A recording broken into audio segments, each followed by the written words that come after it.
are moments in life when the noise of the world grows too loud to bear, when the weight of expectations, responsibilities, and unspoken fears becomes heavier than we ever imagined. Moments when the heart whispers that something is missing even though we cannot name what it is. And in those quiet spaces between breaths, we begin to sense a truth that has been waiting for us all along. The journey we most need to take is not outward, but inward. This is the story of such a journey. It begins not with grand events or dramatic revelations, but with a single woman who has forgotten the sound of her own heart. A woman who, like so many of us, has carried pain in silence, has hidden her fears behind strength, and has lived more for others than for herself. Her name is Fumiko. What she seeks is not adventure or glory. She seeks something far more fragile, far more precious. Peace, true peace, the kind that does not depend on circumstances, the kind that lives quietly within us even when the world around us is trembling. But peace cannot be rushed. It cannot be forced or demanded. It must be discovered slowly, gently, like light returning to a long, darkened room. And so Fumiko begins her journey towards stillness. She travels through seasons of doubt and storms of emotion. She learns to breathe through pain rather than bury it, to sit with the parts of herself she once feared, and to trust the unfolding of life even when the path is unclear. Along the way, she encounters teachers, strangers, challenges, and revelations that lead her not to a destination, but to a deeper understanding of herself. This is not just her story. It is the story of anyone who has ever felt lost, anyone who has ever longed for clarity, for belonging, for a sense of home within their own heart, anyone who has ever whispered, "There must be more than this," and dared to listen for the answer. As you enter this tale, allow yourself to slow down. Allow each word to settle gently into your mind. Allow the story to meet you wherever you are in your own journey. Because somewhere along Fumiko's path, whether in her moments of struggle, her moments of surrender, or her moments of quiet awakening, you may find a reflection of yourself.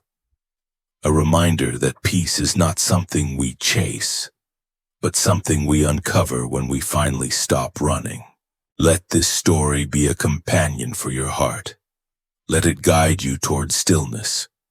Let it remind you of the strength, the softness, and the truth that have always lived within you. Now take a deep breath and step with Fumiko into the beginning of her journey. In the quiet of the mountains, far from the noise and rush of the world below, there lies a temple. Its wooden beams are darkened by time, and the air is thick with the scent of pine and earth. For over 300 years, the monks of this place have tended to their duties with a devotion that flows as naturally as the stream beside the temple. The garden, now colored with the last hues of autumn, has been shaped by many hands, each adding a small, humble mark, knowing that their work is but part of a larger rhythm that has always existed in these hills. Here at this temple lived Yohin, a monk whose presence was as calm and deliberate as the water in the pond beside the temple. Unlike many of the others who rushed about their tasks, Yohin moved with a quiet grace. His every step, whether he was tending the garden or preparing tea, carried an unspoken wisdom. There was no hurry in his actions. His hands worked with such care, each movement seeming to reflect the stillness he had cultivated over the decades. But there was one part of the temple that Yohin spent more time with than the others: the pond. It was no ordinary pond. Fed by a spring that bubbled up from deep within the rocks, the water was so clear and still that it mirrored everything perfectly.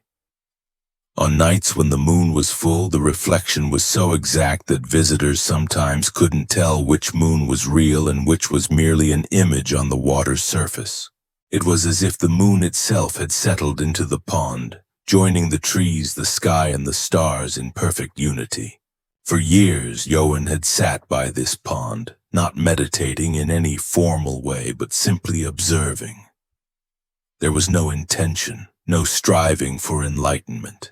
He simply watched how the water received everything, the sky, the clouds, the birds flying by.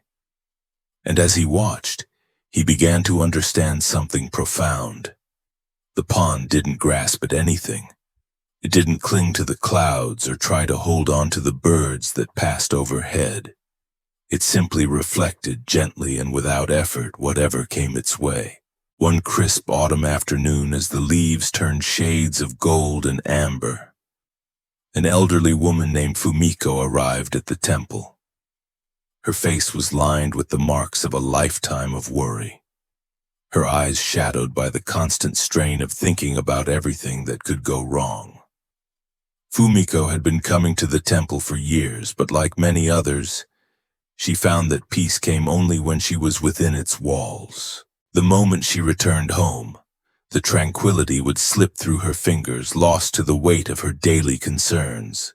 She found Johan in the garden, kneeling in front of a bed of chrysanthemums. His attention was absorbed in the simple task of pulling weeds. She stood quietly, watching him for a moment. It was as though nothing else existed for him at that moment. Just the flowers, just the soil. There was something in the way he moved that seemed to hold the world still. After a long pause, she spoke. "Johan," she said, and he looked up at her with a warmth that made her momentarily forget the words she had come to say. "I have been coming here for years," she began, her voice thick with frustration. "Every time I sit by the pond, I feel a kind of peace that I never experience in my everyday life. The moon's reflection on the water. There's something about it that makes me feel calm, connected, as if everything is in its place. But then I leave, and I return to my life, and in no time at all that peace is gone. I feel the weight of everything again, the worries, the regrets, the fears. It slips away like mist in the morning." Johan listened without interruption, his gaze steady and kind. When she finished speaking, he was silent for a long while, his eyes reflecting the wisdom of a man who had spent decades contemplating such matters. Finally, he stood up and motioned toward the pond. "Come with me," he said simply. Together they walked to the edge of the water. It was late afternoon, and though the moon had not yet risen, the pond mirrored the stillness of the world perfectly. The trees, the sky, the distant temple roof, all were captured in the surface of the water with breathtaking clarity. Johan knelt by the edge and gestured for Fumiko to do the same. She joined him, and he reached down, picking up a smooth stone the size of a plum. He held it up to show her. "Watch," he said softly. With a gentle toss, he sent the stone into the center of the pond. It landed with a soft splash, and immediately the surface of the water erupted into ripples, the calm reflection shattered into fragments. The trees seemed to crumble. The sky split into pieces, the moon's reflection, once so clear, now distorted beyond recognition.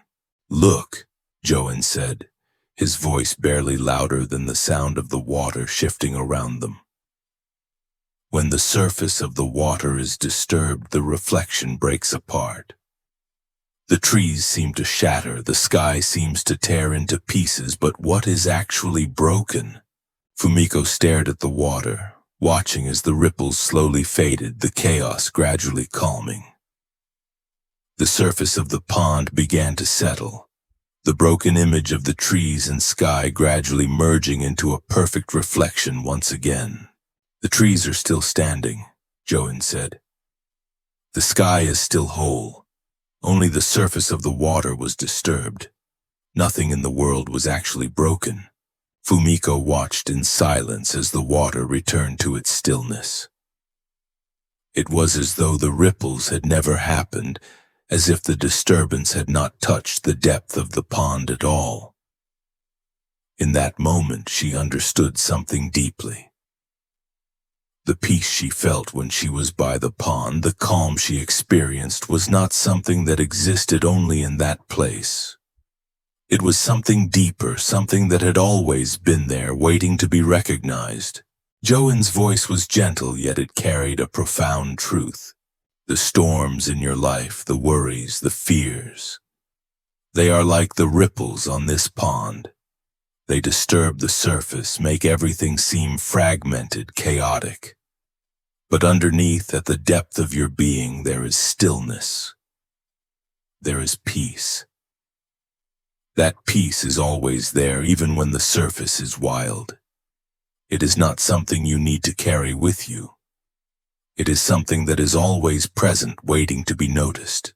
Fumiko sat there for a long time, absorbing his words. For the first time in years, she felt as though something deep inside her had shifted. The peace she sought didn't vanish when she left the temple. It wasn't lost with the passing of time. It had been there all along, beneath the surface, waiting for her to see it. Fumiko walked slowly back to the temple that evening, her mind heavy with the realization Yoin had offered her.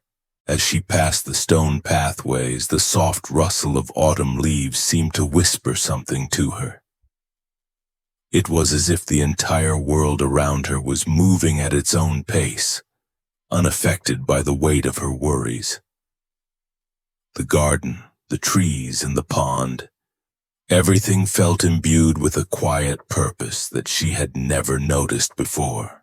Joan had spoken of the stillness beneath the ripples, but now, as Fumiko walked through the temple grounds, she could feel that stillness in the air. It was not a grand revelation, but a gentle awareness that something deeper existed beneath the surface of her mind. She had spent years trying to force herself into peace, grasping at moments of calm whenever they came. But now, for the first time, she began to understand that peace wasn't something to chase after. It was something to recognize within.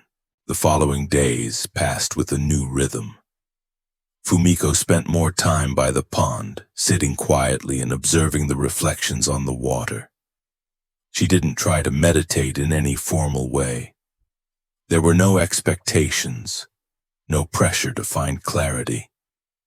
She simply sat and let herself be present with what was happening. At first it felt strange. She had always been so accustomed to trying to control her thoughts, to push away the anxious energy that constantly buzzed at the edges of her awareness. But Yoan's words lingered in her mind. The peace is always there beneath the disturbance. One morning, while she sat by the pond, Yoan joined her. His presence was as steady and calm as the water in front of them.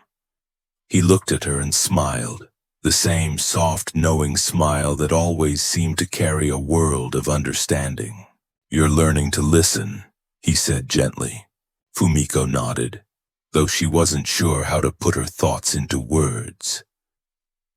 It was as if, through simply being present, she had begun to hear the unspoken language of the world around her.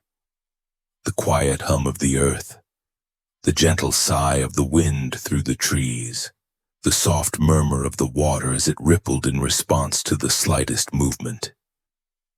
Everything had its own rhythm, its own song. "I've spent so much of my life trying to find peace," Fumiko confessed. "But it always slips away when I need it most. I thought I had to force it, to control it. But now I realize maybe it's not something to hold on to. It's something that's always here." Johan nodded, the corners of his eyes crinkling in understanding. "You've been trying to grasp at something that cannot be grasped. Peace doesn't come from holding on to it. It comes from allowing it to unfold, like the water in the pond receiving the sky. It is a part of the world just as much as the clouds or the trees, but it only reveals itself when you stop trying to control it. The simplicity of his words struck Fumiko deeply. She had spent so much time struggling with her emotions, trying to control her thoughts and desires, that she had forgotten how to simply be. The peace she longed for wasn't a destination. It was the space between her thoughts, the space between the ripples on the surface of the water. That afternoon, as the sun began to dip below the horizon, Fumiko returned to her room. But this time, something felt different. There was a lightness in her step, a softness in her heart that hadn't been there before. The weight of her worries still lingered, but it no longer consumed her. She could feel them, her anxieties about her children, her future, her past. But they were no longer a burden. They were simply thoughts, passing like clouds across the sky. For the first time, Fumiko allowed herself to rest in that awareness. She didn't try to chase away her worries. Instead, she let them be. She let them exist without the need to push them away or label them as something to fix. And in doing so, she began to experience something profound, a sense of peace that was not tied to circumstances or thoughts. It was the peace of simply being. The days that followed brought moments of deep reflection, and though Fumiko's worries returned from time to time, they no longer held the same power over her. She began to realize that peace was not something to be achieved or possessed. It was already within her, beneath the surface of her mind, beneath the ripples of her daily life. One evening, as the temple bells rang in the distance, Fumiko found herself sitting by the pond again, this time with a sense of gratitude. The water, calm and still under the moonlight, seemed to reflect her own state of being. There was no rush, no need to be anywhere else. Just the simple beauty of the present moment. Joan sat beside her once again, his presence as gentle as the wind. "You're beginning to understand," he said, as if reading her thoughts. Fumiko smiled softly. "I am. The peace was always here. I just needed to stop chasing it." Joan's eyes twinkled with quiet joy. "And now you are learning to simply receive it, to let it be, without effort or struggle." As Fumiko sat there, her heart lighter than it had been in years, she understood something that Joan had known all along. Peace is not something we must seek. It is something that is already within us, waiting to be recognized. Just as the pond receives the reflection of the moon without grasping at it, we too must learn to receive the peace that is always present beneath the surface of our lives. The days at the temple passed like the steady ebb and flow of the tides. Fumiko's time by the pond became her sanctuary, a place where her thoughts could settle and her worries would soften. It wasn't that the world around her had changed. It was still filled with the same challenges, the same demands, the same uncertainties. But now she approached it all with a quiet sense of presence. It was as if the stillness Joan had spoken of was beginning to settle into her very bones. One morning, as Fumiko walked through the temple garden, she felt a lightness in her step, something she hadn't experienced in a long while. The autumn air was crisp, and the leaves crunched beneath her feet. She found herself smiling at the simple beauty of the moment. The garden, though far from perfect, was alive with subtle grace. The petals of the chrysanthemums seemed to glow in the soft light of the morning, and the scent of the earth felt grounding, connecting her to the world in a way she had never felt before. She had spent so much of her life trying to force herself into a state of calm. using the tools of mindfulness and meditation to control her thoughts, to push away the anxiety that often gripped her heart. But now, as she walked through the garden, she realized that peace wasn't something to control. It was something to allow. Like the flowers that grew in the soil without resistance, she too had begun to grow slowly, steadily, without trying to force it. As Fumiko continued her walk, she came upon Johan, who was sitting beneath one of the old cherry trees, the leaves beginning to turn yellow and fall. He looked up as she approached, and his eyes shone with a quiet wisdom. It was in these moments of simple presence, when there were no words between them, that Fumiko felt the most connected to him. His stillness seemed to draw out the stillness within her. "Good morning," she said, sitting beside him on the stone bench. Johan nodded, his gaze resting on the pond in the distance. For a moment, neither of them spoke. They simply sat, letting the peace of the moment wash over them. "You've been here for some time now," Johan said gently, breaking the silence.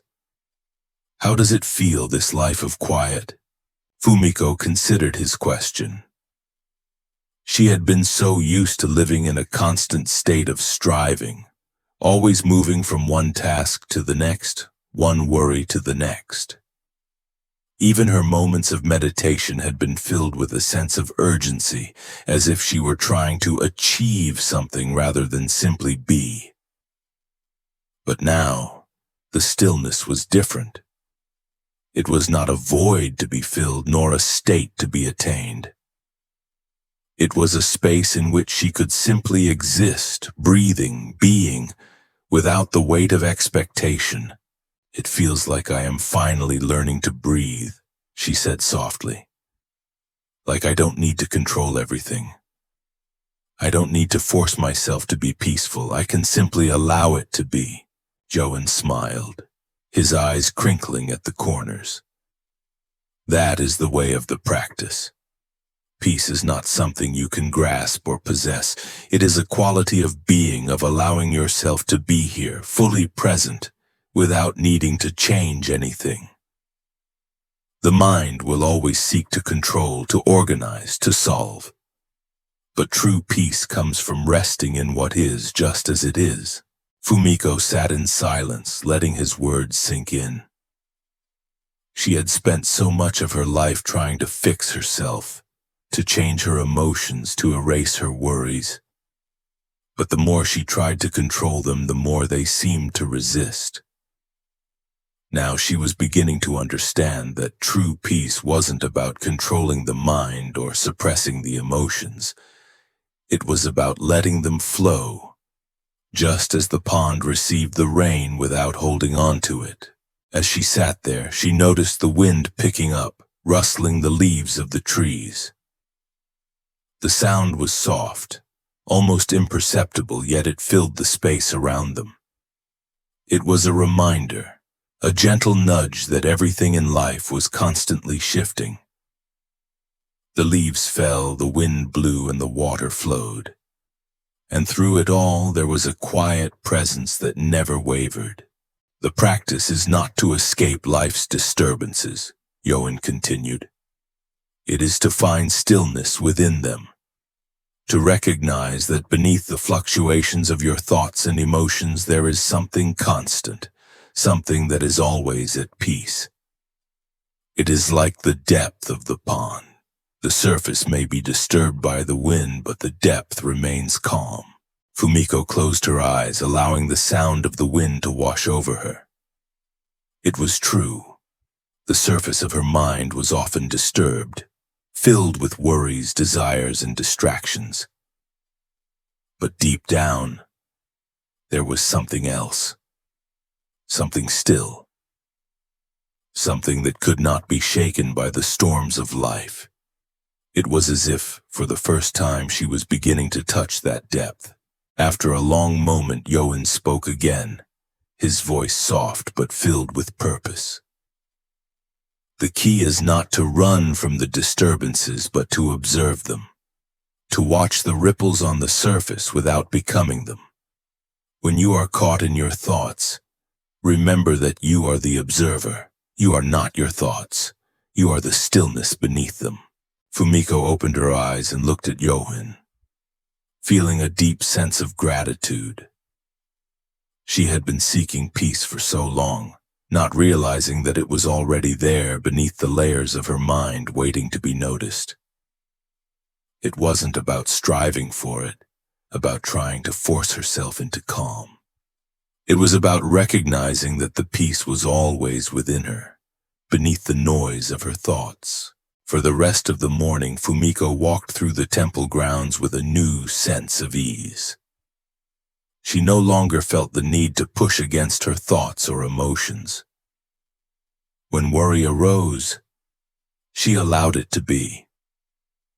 When joy arose, she welcomed it. She didn't need to hold on to any of it. She simply allowed it to flow like the leaves drifting in the wind, knowing that it would all pass in its own time. That evening, as the sun dipped below the horizon, Fumiko returned to the pond. The moon had risen, casting a silver light on the water. She sat down on the stone bench beside the pond, her mind quiet and clear. She had come to understand that peace was not something that came in waves, but something that existed in the stillness between the waves. It was a quiet presence that never left, even when the surface was disturbed. She closed her eyes and took a deep breath, letting the peace of the moment fill her. And for the first time in her life, she felt truly at home within herself.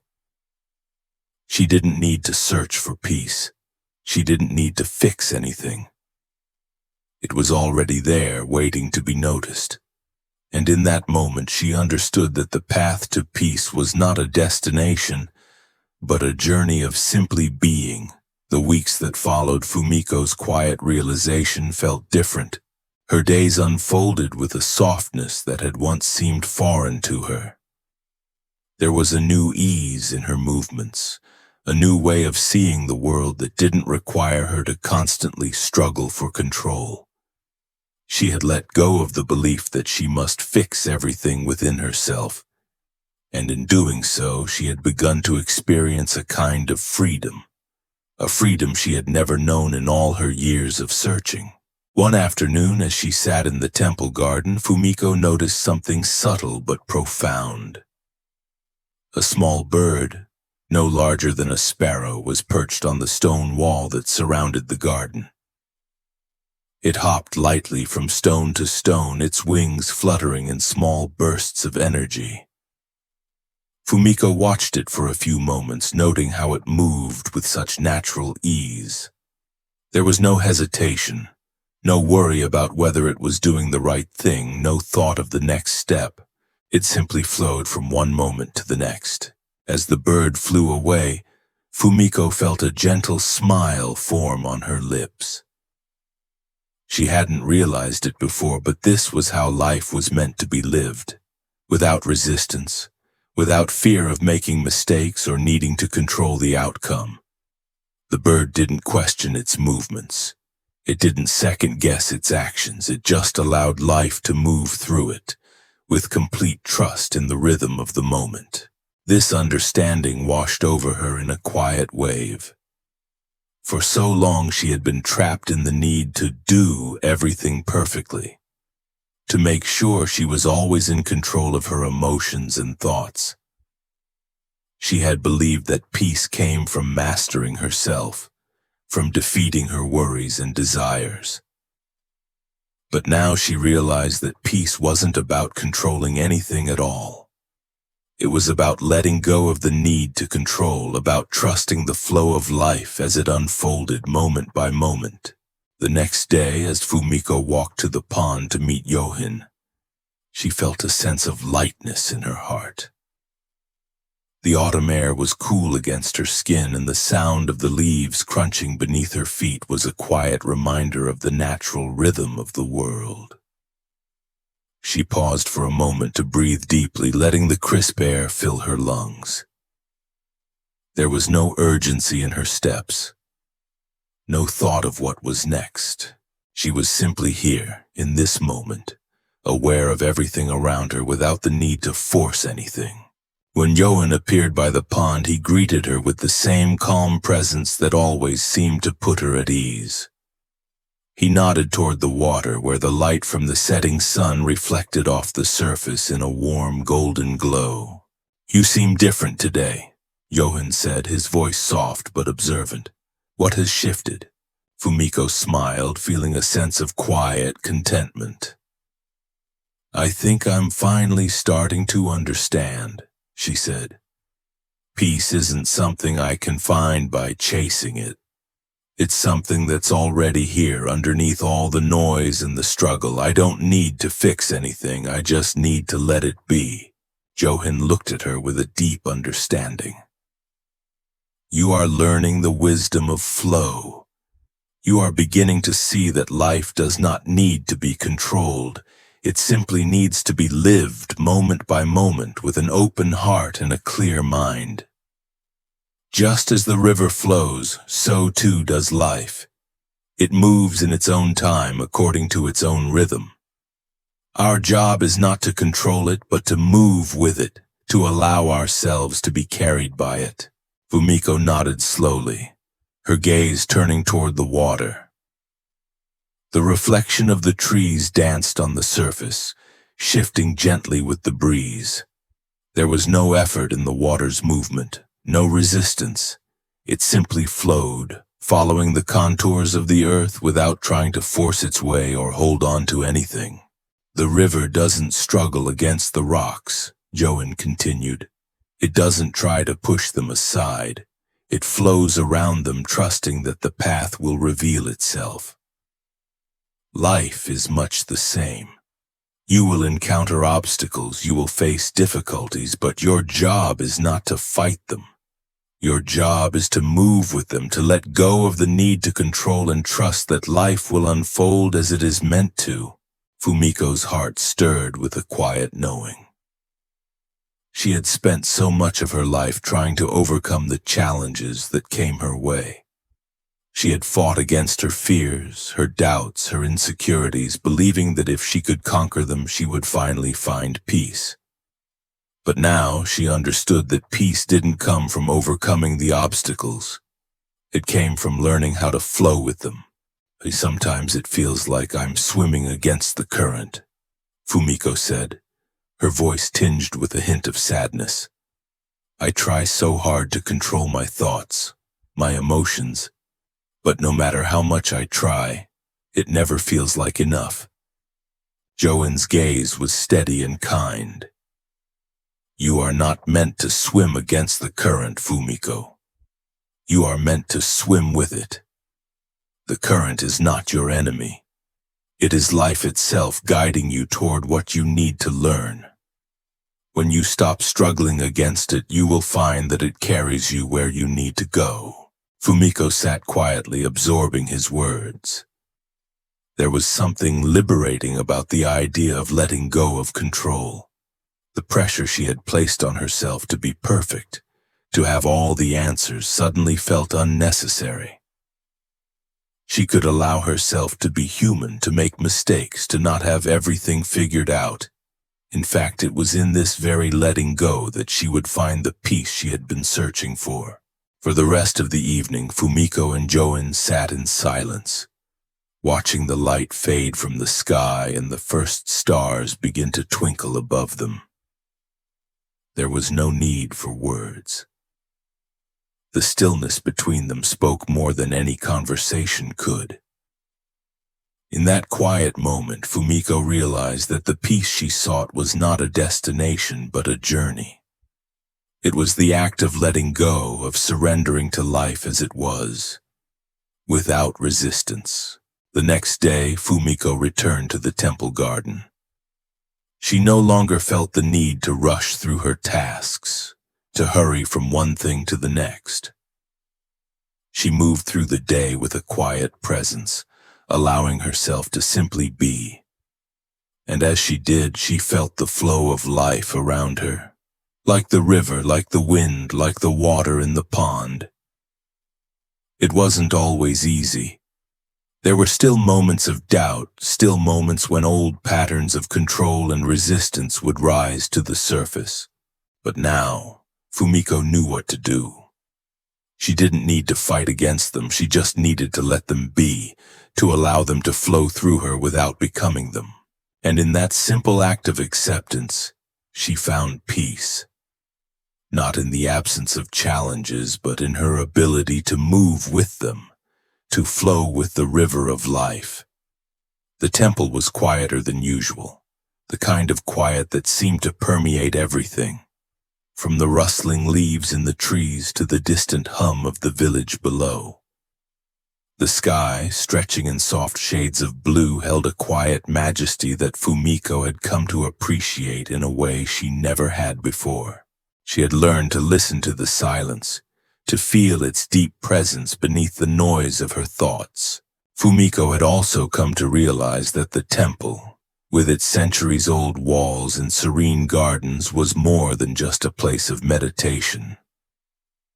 It was a reflection of something much deeper, something she was slowly beginning to grasp. It was a living embodiment of the peace that was always present, waiting to be recognized, just as she had come to understand that peace was not something to achieve but something to allow. But even as she moved through the days with greater ease, there were still moments of uncertainty. Moments when she felt the weight of her past pulling at her. It was hard to let go of old habits, those ways of thinking that told her she was never enough, that she needed to do more, to strive harder, to control her emotions and thoughts. One such moment came early one morning, as Fumiko walked to the pond for her daily sit. The sky had not yet fully lightened, and the world around her was shrouded in a cool blue-gray haze. As she approached the water's edge, she felt the familiar flutter of anxiety in her chest. There were so many things she hadn't yet figured out, so many parts of herself that still felt broken, still in need of healing. She felt the old urge to control rising within her, the urge to solve everything, to fix everything that felt incomplete. She stopped at the edge of the pond, staring at the still water. The reflection of the trees and the sky were mirrored perfectly on the surface. But then, as she watched, a soft breeze blew through the trees, creating gentle ripples on the water. The once perfect reflection of the trees was now fragmented, the image broken into small, shifting pieces. The calm surface of the water was no longer a mirror. It was a shifting, dynamic flow that couldn't be captured or held. In that moment, Fumiko realized something important. The water was not meant to be still forever. The ripples, like the thoughts in her mind, were a natural part of life. Just as the water could not remain perfectly still, neither could her thoughts or emotions remain perfectly calm all the time. But that didn't mean the peace was gone. The peace was still there, beneath the ripples, beneath the movement. It was always there, waiting to be felt once the surface settled. The realization washed over her like a gentle tide. She had spent so much time trying to make everything in her life still, perfect, and controlled. But life was not meant to be controlled. It was meant to be lived. Messy, chaotic, unpredictable, and full of beautiful moments that could never be captured or fixed. Peace wasn't about finding perfection. It was about learning to accept imperfection, to sit with the ripples without trying to calm them. Fumiko sat down on the stone bench beside the pond, her heart lightening as she breathed in the cool morning air. She realized that the answer to her anxiety wasn't to solve it, but to simply be with it, to allow it to exist without trying to change it. This was the art of presence, and she was beginning to understand it fully. Joan appeared beside her a short while later. his presence as gentle and unobtrusive as ever. He looked at the water where the ripples were now slowly fading, and then at Fumiko. She could tell by the soft smile on his face that he had been watching her for some time. "I felt the ripples," she said quietly, almost to herself. "But I also saw the stillness beneath them. I realized that the ripples aren't the problem. It's the way I try to stop them from happening that causes the suffering." Johan nodded, sitting beside her. "Yes, the ripples are not the issue. They are part of life, a natural expression of movement. The problem comes when we resist them, when we try to stop them from happening. We cannot stop the waves in the ocean, but we can choose how we relate to them. The same is true for the waves in your mind. It's not about stopping your thoughts or emotions, but about allowing them to come and go without grasping at them." Fumiko sat with his words, letting them sink in. She had spent so much of her life resisting the flow of her emotions, trying to suppress the ones she didn't want to feel and cling to the ones she liked. But now she understood that peace wasn't found in control. It was found in surrender, in letting go of the need to hold on to anything, to make everything perfect. Life would unfold as it would, and she could either flow with it or try to resist it, exhausting herself in the process. "There is no need to force the stillness," Johan continued, his voice calm and reassuring. "The stillness is not something you have to create. It is already there beneath the surface, just waiting to be recognized. The practice is simply to be present with what is, without needing to change it." Fumiko nodded slowly, her heart feeling lighter with each passing word. "So I don't need to fix myself. I don't need to make myself calm or perfect. I just need to be." Johan smiled, his eyes sparkling with a quiet joy. "Exactly. You don't need to fix anything. You are already whole. The practice is simply to be present with yourself as you are. When you stop trying to control, when you stop fighting against what is, you will find that peace is always with you beneath the surface, waiting for you to notice it." Fumiko sat in silence for a while, her mind at ease. She didn't need to do anything. She didn't need to force anything. The peace she had been searching for was already here beneath the surface of her thoughts, beneath the surface of her life. All she had to do was be present with it. As the morning sun rose higher in the sky, casting a golden glow over the temple grounds, Fumiko felt a deep sense of contentment. She was no longer searching for peace. She was no longer trying to fix herself. She was simply allowing herself to be, here, in this moment, with all the ripples, all the imperfections, and all the beauty of life as it was. And in that quiet moment, Fumiko knew she had found the most precious thing of all: the art of presence. The ability to sit with life as it was, to flow with it, to be with it without needing to control or fix anything.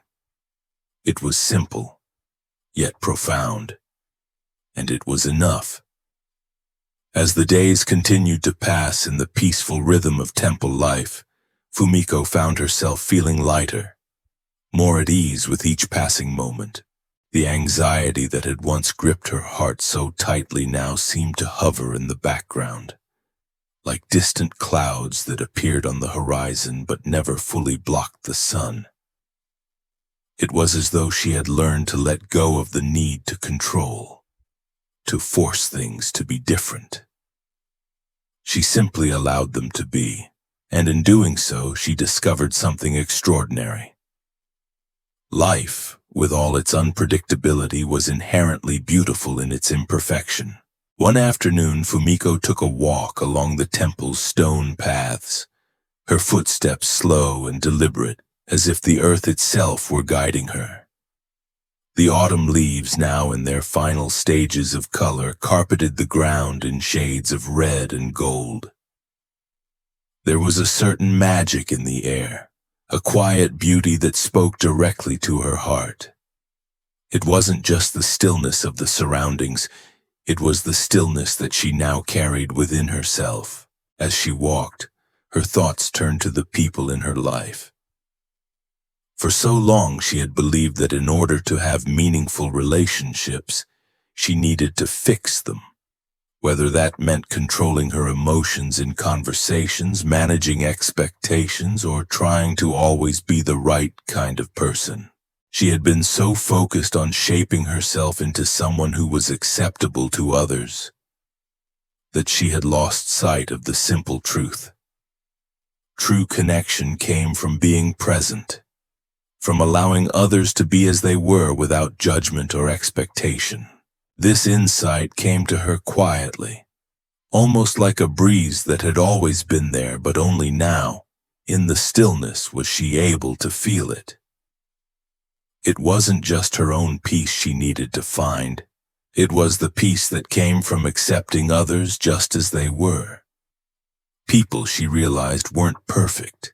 They were flawed, just as she was, and that imperfection was what made them real, what made them human. The practice of acceptance, she understood now, wasn't about making the world or others fit her idea of what they should be. It was about allowing life to unfold as it did, with all its joys and sorrows, its light and dark moments. Later that afternoon, Fumiko visited the village, something she hadn't done in some time. The walk was different now. She wasn't rushing to check things off a list or making plans in her head. Instead, she simply walked, observing the life around her, letting each moment unfold naturally. The village felt alive with the energy of people going about their daily tasks. Mothers calling their children in from the streets, old men sitting by their doorways, and the smell of fresh bread wafting through the air. As she passed by the small market, a familiar face caught her eye. It was Fumiko's neighbor, a woman she had known for many years. The woman was older now, her hair graying and her posture slightly bent with age. Fumiko had always found her presence comforting, yet distant. There had always been a subtle barrier between them, something unspoken that neither had ever addressed. The woman looked up as Fumiko approached, and their eyes met. For a moment, neither of them spoke. But then, with a smile, the woman nodded toward the bench nearby. "Would you sit with me?" she asked, her voice soft but inviting. Fumiko hesitated for a moment. There had always been a polite distance between them, a kind of formality that kept them from truly connecting. But today, something was different. Fumiko had learned to listen to the quiet voice within her that said, "Yes, just be present." And so, without hesitation, she walked over and sat beside the woman. The silence between them felt different now, more open, more comfortable. Fumiko sat and simply allowed herself to be there, to share this moment of quiet presence without the need for words. After a while, the woman spoke, her voice tinged with a kind of wistfulness. "I've been thinking," she said, her hands folded in her lap, "about how I've spent my whole life trying to fix things. My children, my marriage, even my own thoughts. I've tried to control everything, and yet it all slips away eventually." Fumiko nodded, feeling the truth of those words echo in her own heart.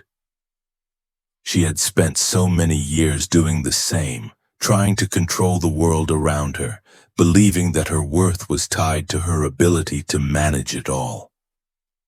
But now, as she sat in this peaceful silence, she understood that control was not the answer. Acceptance was. "It's hard to let go, isn't it?" Fumiko said softly. "I've spent so many years trying to make everything perfect. But now I see that it's in the letting go that we find peace. It's not about fixing everything or controlling everything. It's about being with what is." The woman looked at her, her eyes widening in recognition. Yes, yes, exactly. It's like I've been holding on so tight, trying to fix things, but maybe the key is just to accept them. To let things be as they are. Fumiko smiled, feeling a deep connection with this woman who had always seemed so distant. In that moment they shared something unspoken, a mutual understanding, a quiet knowing that peace comes from surrender, from accepting both the beauty and the imperfections of life. As the conversation turned to other topics, Fumiko found herself listening with a new awareness. She didn't feel the need to fix anything the woman said. She didn't need to offer advice or suggestions. She simply listened, fully present, offering her attention without judgment or expectation. And in doing so, she realized that this was the art of true connection. The ability to be with someone, to simply be there without trying to change them, without needing them to be anything other than who they were. Later that evening, as Fumiko walked back to the temple, she felt a quiet sense of fulfillment. She had learned something precious today, not just about her own practice, but about the way we relate to others. True peace was not something that could be found by changing the world or those around her. It was found in the acceptance of what is, in the ability to be present without judgment or expectation. The moon rose high in the sky as she approached the temple, its soft light casting long shadows on the ground. Fumiko paused for a moment, looking up at the sky, feeling the gentle pull of the universe. She was no longer trying to fix herself, nor was she trying to fix others. She was simply learning to be present, to flow with the rhythm of life, to accept what came without resistance, and to trust that everything in its own time would unfold as it was meant to. The seasons had shifted, and the chill of winter was beginning to touch the temple grounds. The once vibrant colors of autumn had given way to the muted grays and whites of the coming frost. The trees, now bare, stood in quiet stillness, their branches reaching up like arms that had long ago stopped grasping for something more. Fumiko walked the temple paths with the same quiet grace that had become her rhythm. Each step felt lighter than before, as though her feet were touching the earth with newfound ease. In the stillness of winter, she found something deeply comforting. The world around her, which had once seemed so full of noise and distraction, now appeared in sharp relief. The sound of her footsteps on the gravel path, the cold air against her skin and the bare branches of the trees, all of it felt like part of the same song, a song she was now able to listen to with full attention. Fumiko had learned much over the past few months. She had learned that peace wasn't a goal to strive for. It was a way of being, a way of existing in the world with openness and acceptance. But perhaps the most profound lesson had come from her time spent with others. In the past, she had sought peace through isolation, through distancing herself from the demands and distractions of life. But now she saw that true peace wasn't something that could be found in solitude. It was something that flowed through every interaction, every exchange, and every shared moment. As she walked through the temple grounds, Fumiko noticed a small group of monks gathered near the entrance, preparing to leave for the village. She recognized some of them, but there was one monk she had not met before. He was older, with a weathered face and a serene presence that seemed to radiate calm. He was arranging a basket of vegetables, preparing to offer them to the villagers. His movements were slow and deliberate, as though each action held deep meaning, each gesture a reflection of the quiet purpose with which he lived. Fumiko watched him for a moment, feeling drawn to his presence. She had always admired the older monks, those who seemed to carry a quiet wisdom with them. It wasn't their words that impressed her. It was the way they moved through life with such grace, such simplicity. They didn't strive to teach or preach, they simply lived their truth, and in doing so they offered the greatest lesson. When the monk finished with the basket, he looked up and saw Fumiko standing by the door. He smiled gently as though he had known she was there all along. "Good afternoon," he said, his voice soft but warm. Fumiko returned the smile. "Good afternoon. I was just admiring the way you move through the day. There's such ease in your actions." The monk nodded, his eyes sparkling with quiet understanding. "It is not the actions themselves that are important," he said, his voice carrying a depth of meaning. "It is the awareness with which we approach them. The world is full of things to do, things to fix, things to accomplish, but none of it matters if we do not approach it with presence, with full attention. In the simple act of walking, of breathing, of offering food to others, we are connected to the whole. We are part of something much larger than ourselves." Fumiko felt the truth of his words settle deeply within her. She had spent so much of her life trying to separate herself from the world, believing that peace was something that could be found only in isolation. But now she was beginning to understand that true peace was found not in escaping the world, but in becoming one with it.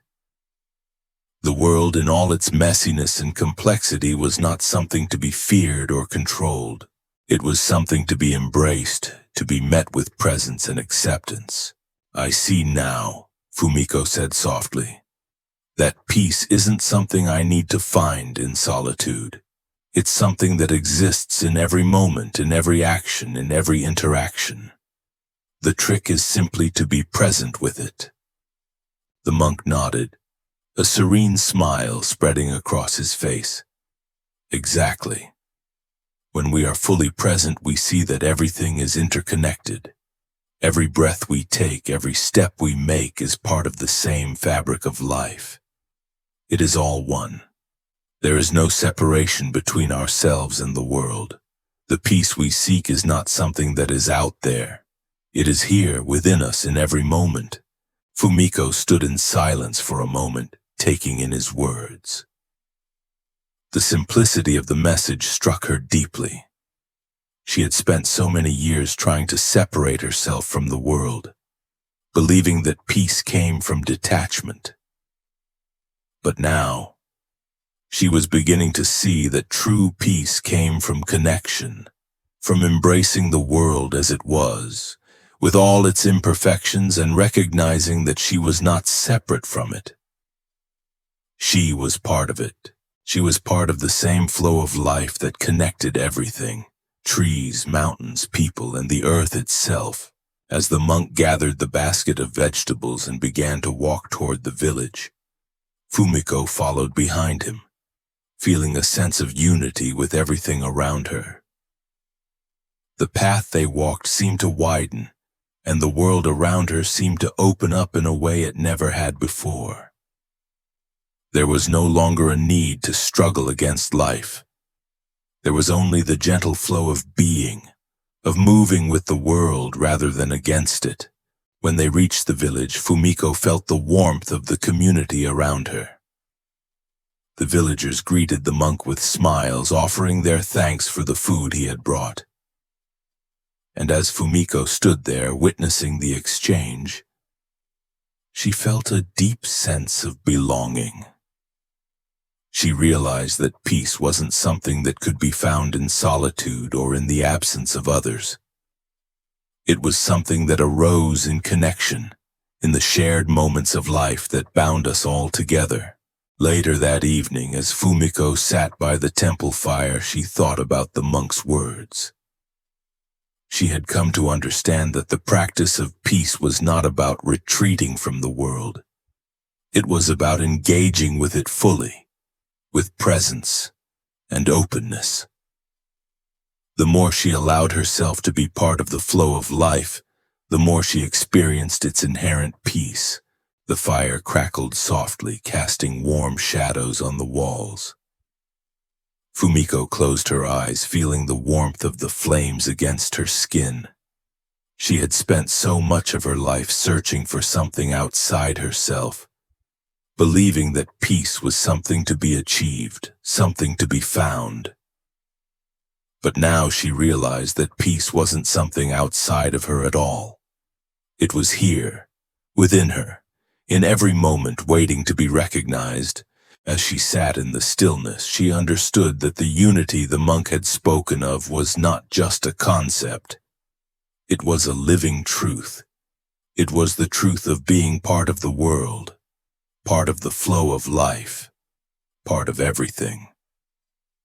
And in that unity there was peace, a peace that did not come from controlling or changing the world, but from accepting it as it was, with all its beauty and its flaws. The winter days grew shorter, and the temple grounds became quieter with each passing day. The cold air seemed to wrap itself around the monastery. But within its walls, Fumiko found warmth not in the fire but in the stillness that had begun to take root in her heart.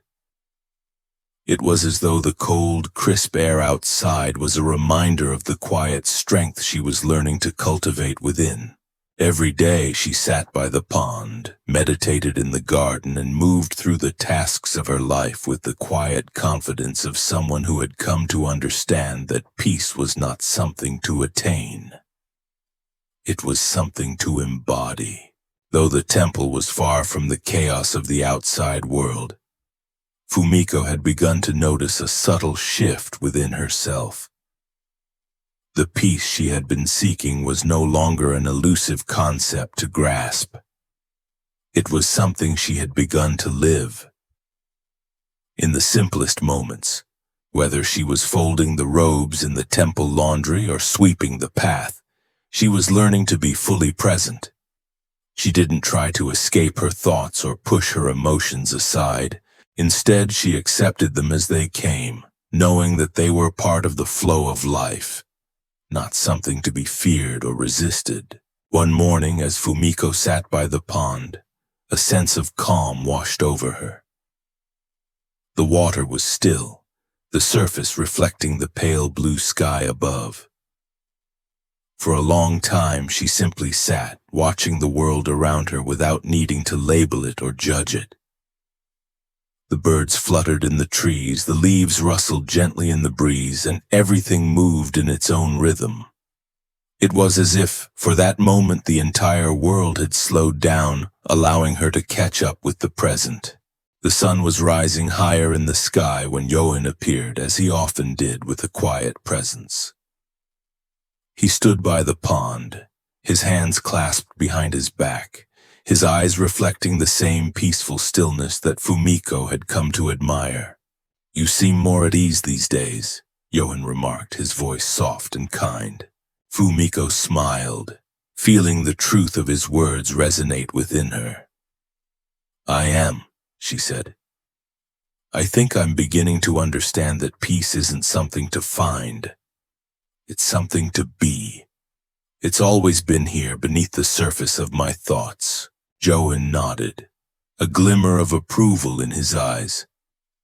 "You are learning to live with presence, to be with each moment as it is, without trying to control or change it. The practice is not about getting rid of your thoughts or emotions. It is about observing them without attachment. The key is to embrace the moment as it comes, whether it is filled with joy or sorrow, ease or difficulty." Fumiko felt the weight of his words sink into her heart. She had been so caught up in the idea that peace came from escaping her emotions or controlling her thoughts.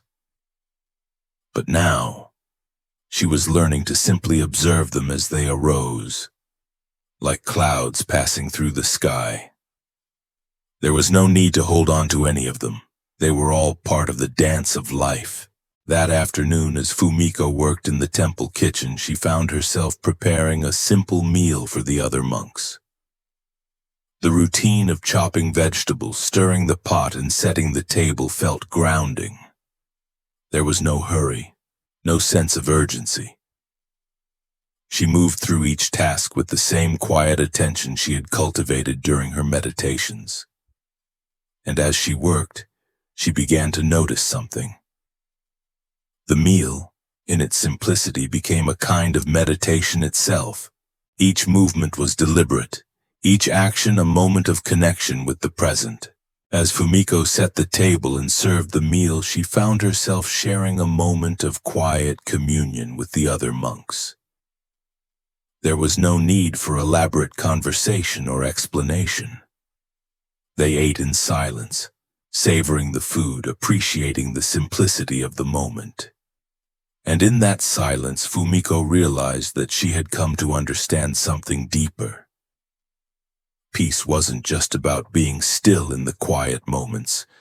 It was about being present in everything, even the most ordinary tasks. The act of cooking, of sharing a meal, of sitting with others. These were all expressions of life, of connection, of peace. Later that evening, as the temple bells rang in the distance, Fumiko sat by the fire, feeling the warmth of the flames against her skin. The day had been simple, but it had been full. In the quiet of the evening, she reflected on the lessons she had learned so far.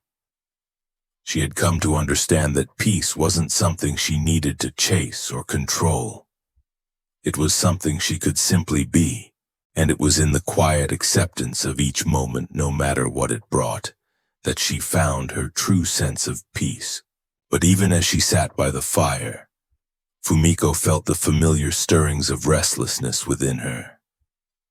It wasn't that she had lost her sense of peace, but rather that she had encountered a new layer of herself, one that wasn't always so willing to let go of control. She still had moments when she felt overwhelmed, when her thoughts became too loud, or when emotions surged up that she didn't know how to handle. Fumiko closed her eyes and took a deep breath, allowing herself to be with these feelings without judgment. It was easy to be at peace when everything was calm, when the world was quiet. But the real challenge, she knew, was to be present when the world felt chaotic, when her mind raced with worries, when her heart was filled with doubt. Peace isn't the absence of disturbance, Yoan's voice echoed in her mind. It is the ability to remain present with the disturbance without being consumed by it. And in that moment, Fumiko realized something profound. True peace didn't mean avoiding life's challenges. It meant accepting them, being present with them, and allowing them to pass through without getting caught up in the drama. The key was not to fight against the waves, but to ride them with grace, trusting that the calm would return when the storm passed. As the fire flickered softly in front of her, Fumiko smiled to herself. She was no longer trying to escape the chaos of life. She was learning to live with it, to dance with it, to embrace each moment as it came, knowing that peace was not something to find. It was something to be. The morning air was colder than usual, carrying the sharp scent of winter. Fumiko wrapped her shawl tighter around her shoulders as she stepped outside the temple, her breath forming soft clouds in the air. The ground was covered in a light frost, the grass beneath her feet crunching with each step. It was still early, and the quiet of the world felt almost sacred, as though the entire earth was holding its breath. Fumiko had come to appreciate the rhythm of the seasons, the way each one brought its own lessons. The autumn had taught her the beauty of letting go, of releasing the old to make way for the new. Now, in the quiet of winter, she was learning something different. The impermanence of everything. The trees were bare, their branches reaching up to the sky, and the once bustling temple grounds now felt still and peaceful. Yet Fumiko knew that this stillness was only temporary, just as the vibrant colors of autumn had been. She had become aware of the cycles of life, how everything moved in patterns: growth, decay, rest, and renewal. In the past, this cycle of impermanence had frightened her. She had clung to the idea that things should stay the same, that she could control life's fluctuations and make everything last forever.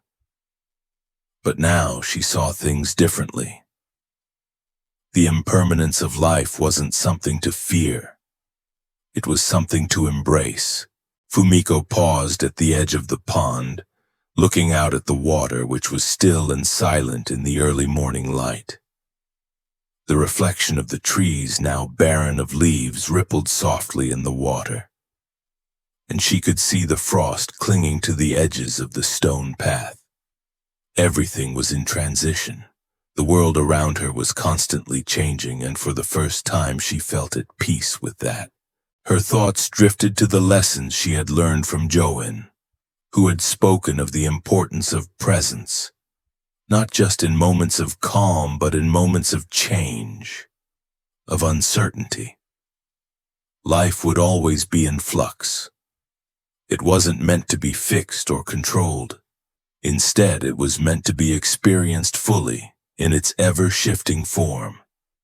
The practice was not about avoiding change, but learning to flow with it, to embrace the impermanence of everything and find peace within it. As Fumiko stood by the pond, she realized that this understanding was beginning to shape the way she lived. In the past, she had always felt unsettled by the inevitable changes that came with life, the passing of time, the changes in her own thoughts and emotions, the shifting dynamics in her relationships. She had struggled to hold on to things, to preserve moments as if they could somehow remain the same. But now she was beginning to accept that everything was in constant motion, and that there was beauty in this ever-changing dance. Fumiko walked slowly back to the temple, her mind quiet but filled with the gentle wisdom of the morning. The landscape had shifted with the seasons, and so had she. Her relationship with herself, with others, and with the world was no longer one of resistance or fear. It was a relationship of acceptance, of being present with whatever life brought, knowing that each moment, whether joyful or painful, was a part of the larger flow of life. Later that day, Fumiko found herself in the village once again. The cold had driven many people indoors, but there were still a few villagers working in the streets, their breath visible in the frosty air. As she passed the marketplace, she noticed a commotion at one of the stalls. A man was arguing with a merchant, his voice raised in frustration. Fumiko hesitated for a moment, unsure whether to intervene. She had seen this man before. He was a regular at the market, always rushing, always agitated, always trying to get the best deal, the best price. He had a look of urgency about him, as though life were something that needed to be conquered rather than experienced. The argument was escalating, the merchant trying to calm him down, but the man's voice was growing louder. Fumiko felt a sudden pull to walk over to them, to stand in the middle of the exchange and offer the same peace she had learned to embody in her own life. She approached slowly, her presence calm but unmistakable. She could feel the tension in the air as she stepped between the two of them, her body still and steady. "Is everything all right here?" Fumiko asked gently. The man looked at her, his brow furrowed in irritation. "I'm trying to get a fair price, but he's trying to cheat me. He's selling this at an outrageous price." Fumiko glanced at the merchant, who was standing with his hands clasped, his face kind but patient. She turned her attention back to the man. "I understand that you feel frustrated," she said softly. "But sometimes the more we try to control things, the more we push them away. What is it that you truly need in this moment?" The man was silent for a moment, his eyes narrowing as if he were trying to make sense of her words. Fumiko didn't push, didn't try to fix the situation. She simply stood there, present with him, allowing the moment to unfold. I just want fairness, the man muttered, his voice softer now. I don't want to be taken advantage of. Fumiko nodded, her gaze steady. We all want fairness, but sometimes fairness doesn't look the way we expect it to. Perhaps in this moment the greatest thing you can do is to let go of the need to be right. Let the situation unfold as it is. You may find that the peace you're looking for isn't in winning the argument. It's in being at peace with whatever happens. There was a long silence. The man stared at her as though something in his mind was shifting. He exhaled deeply, his shoulders dropping slightly as the tension seemed to leave his body. I see what you mean, he said finally, his voice quieter now. I've been fighting so hard to control everything. Maybe it's time I let go of the need to be right. Fumiko offered a gentle smile. Sometimes the greatest victory is in letting go. With a final glance at the merchant, who was nodding in silent agreement, the man turned and walked away. His steps slower now, more deliberate. The merchant looked at Fumiko, his expression full of gratitude. Oh, thank you, he said quietly. You have a way of calming the storm without ever raising your voice. Fumiko simply nodded. Peace is not about avoiding the storm, it's about being present with it. As she walked back to the temple, Fumiko felt a deep sense of fulfillment. The practice she had been cultivating in the quiet of the temple was now beginning to touch the world outside. It wasn't about solving problems or fixing people. It was about being present with them, offering a space where they could find their own peace. She had learned that life, with all its struggles and challenges, was a dance of acceptance, of flow and of surrender. The key wasn't in trying to control the dance, it was in learning to move with it, to allow it to carry her where it would. And in that, she had found a peace that was not dependent on the world's circumstances, but was grounded in the simple truth that life, in all its imperfection, was perfect as it was. The morning air was colder than usual, carrying the sharp scent of winter. Fumiko wrapped her shawl tighter around her shoulders as she stepped outside the temple, her breath forming soft clouds in the air. The ground was covered in a light frost, the grass beneath her feet crunching with each step. It was still early, and the quiet of the world felt almost sacred, as though the entire earth was holding its breath. Fumiko had come to appreciate the rhythm of the seasons, the way each one brought its own lessons. The autumn had taught her the beauty of letting go, of releasing the old to make way for the new. Now in the quiet of winter, she was learning something different, the impermanence of everything. The trees were bare, their branches reaching up to the sky, and the once bustling temple grounds now felt still and peaceful. Yet Fumiko knew that this stillness was only temporary, just as the vibrant colors of autumn had been.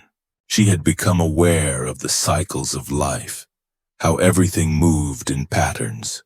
Growth, decay, rest, and renewal. In the past, this cycle of impermanence had frightened her. She had clung to the idea that things should stay the same, that she could control life's fluctuations and make everything last forever. But now, she saw things differently. The impermanence of life wasn't something to fear. It was something to embrace. Fumiko paused at the edge of the pond, looking out at the water, which was still and silent in the early morning light. The reflection of the trees, now barren of leaves, rippled softly in the water, and she could see the frost clinging to the edges of the stone path. Everything was in transition. The world around her was constantly changing, and for the first time, she felt at peace with that. Her thoughts drifted to the lessons she had learned from Yowen, who had spoken of the importance of presence, not just in moments of calm, but in moments of change, of uncertainty. Life would always be in flux. It wasn't meant to be fixed or controlled. Instead, it was meant to be experienced fully, in its ever-shifting form. The practice was not about avoiding change, but learning to flow with it, to embrace the impermanence of everything and find peace within it. As Fumiko stood by the pond, she realized that this understanding was beginning to shape the way she lived. In the past, she had always felt unsettled by the inevitable changes that came with life, the passing of time, the changes in her own thoughts and emotions, the shifting dynamics in her relationships. She had struggled to hold on to things, to preserve moments as if they could somehow remain the same. But now, she was beginning to accept that everything was in constant motion, and that there was beauty in this ever-changing dance. Fumiko walked slowly back to the temple, her mind quiet but filled with the gentle wisdom of the morning. The landscape had shifted with the seasons, and so had she.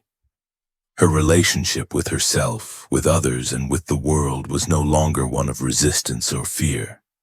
It was a relationship of acceptance, of being present with whatever life brought, knowing that each moment, whether joyful or painful, was a part of the larger flow of life. Later that day, Fumiko found herself in the village once again. The cold had driven many people indoors, but there were still a few villagers working in the streets, their breath visible in the frosty air. As she passed the marketplace, she noticed a commotion at one of the stalls. A man was arguing with a merchant, his voice raised in frustration. Fumiko hesitated for a moment, unsure whether to intervene. She had seen this man before.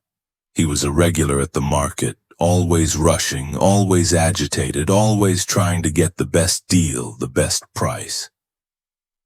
He had a look of urgency about him, as though life were something that needed to be conquered rather than experienced.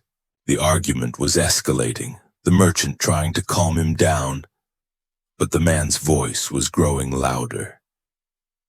Fumiko felt a sudden pull to walk over to them, to stand in the middle of the exchange and offer the same peace she had learned to embody in her own life. She approached slowly, her presence calm but unmistakable. She could feel the tension in the air as she stepped between the two of them, her body still and steady. "Is everything all right here?" Fumiko asked gently. The man looked at her, his brow furrowed in irritation. "I'm trying to get a fair price, but he's trying to cheat me.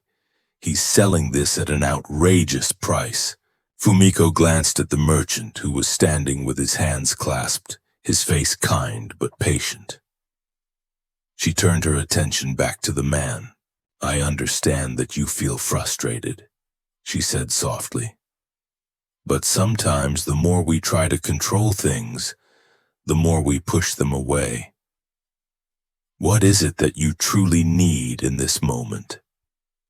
The man was silent for a moment, his eyes narrowing as if he were trying to make sense of her words. Fumiko didn't push, didn't try to fix the situation.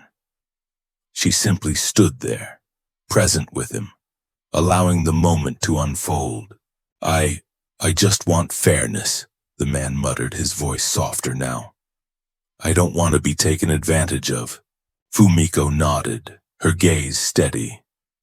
"We all want fairness, but sometimes fairness doesn't look the way we expect it to. Perhaps in this moment, the greatest thing you can do is to let go of the need to be right. Let the situation unfold as it is. You may find that the peace you're looking for isn't in winning the argument. It's in being at peace with whatever happens." There was a long silence. The man stared at her as though something in his mind was shifting.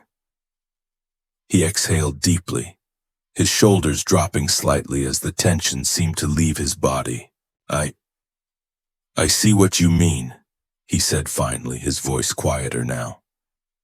I've been fighting so hard to control everything. Maybe it's time I let go of the need to be right. Fumiko offered a gentle smile. Sometimes the greatest victory is in letting go. With a final glance at the merchant who was nodding in silent agreement, the man turned and walked away. His steps slower now, more deliberate. The merchant looked at Fumiko, his expression full of gratitude. Thank you, he said quietly. You have a way of calming the storm without ever raising your voice. Fumiko simply nodded. Peace is not about avoiding the storm, it's about being present with it. As she walked back to the temple, Fumiko felt a deep sense of fulfillment. The practice she had been cultivating in the quiet of the temple was now beginning to touch the world outside. It wasn't about solving problems or fixing people. It was about being present with them, offering a space where they could find their own peace. She had learned that life, with all its struggles and challenges, was a dance of acceptance, of flow, and of surrender. The key wasn't in trying to control the dance. It was in learning to move with it, to allow it to carry her where it would. And in that she had found a peace that was not dependent on the world's circumstances, but was grounded in the simple truth that life, in all its imperfection, was perfect as it was. As winter settled deeper into the temple, the world outside grew colder and the days shorter. Yet within the temple walls, Fumiko found warmth, not from the fire, but from the peace she had been cultivating in herself.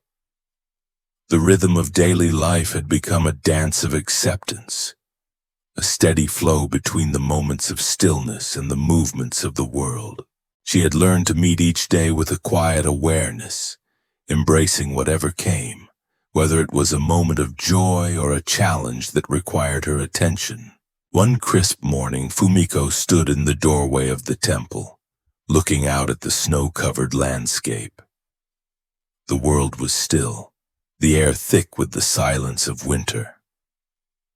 The wind howled softly through the trees, and the ground was blanketed in a thick layer of snow that seemed to stretch on endlessly.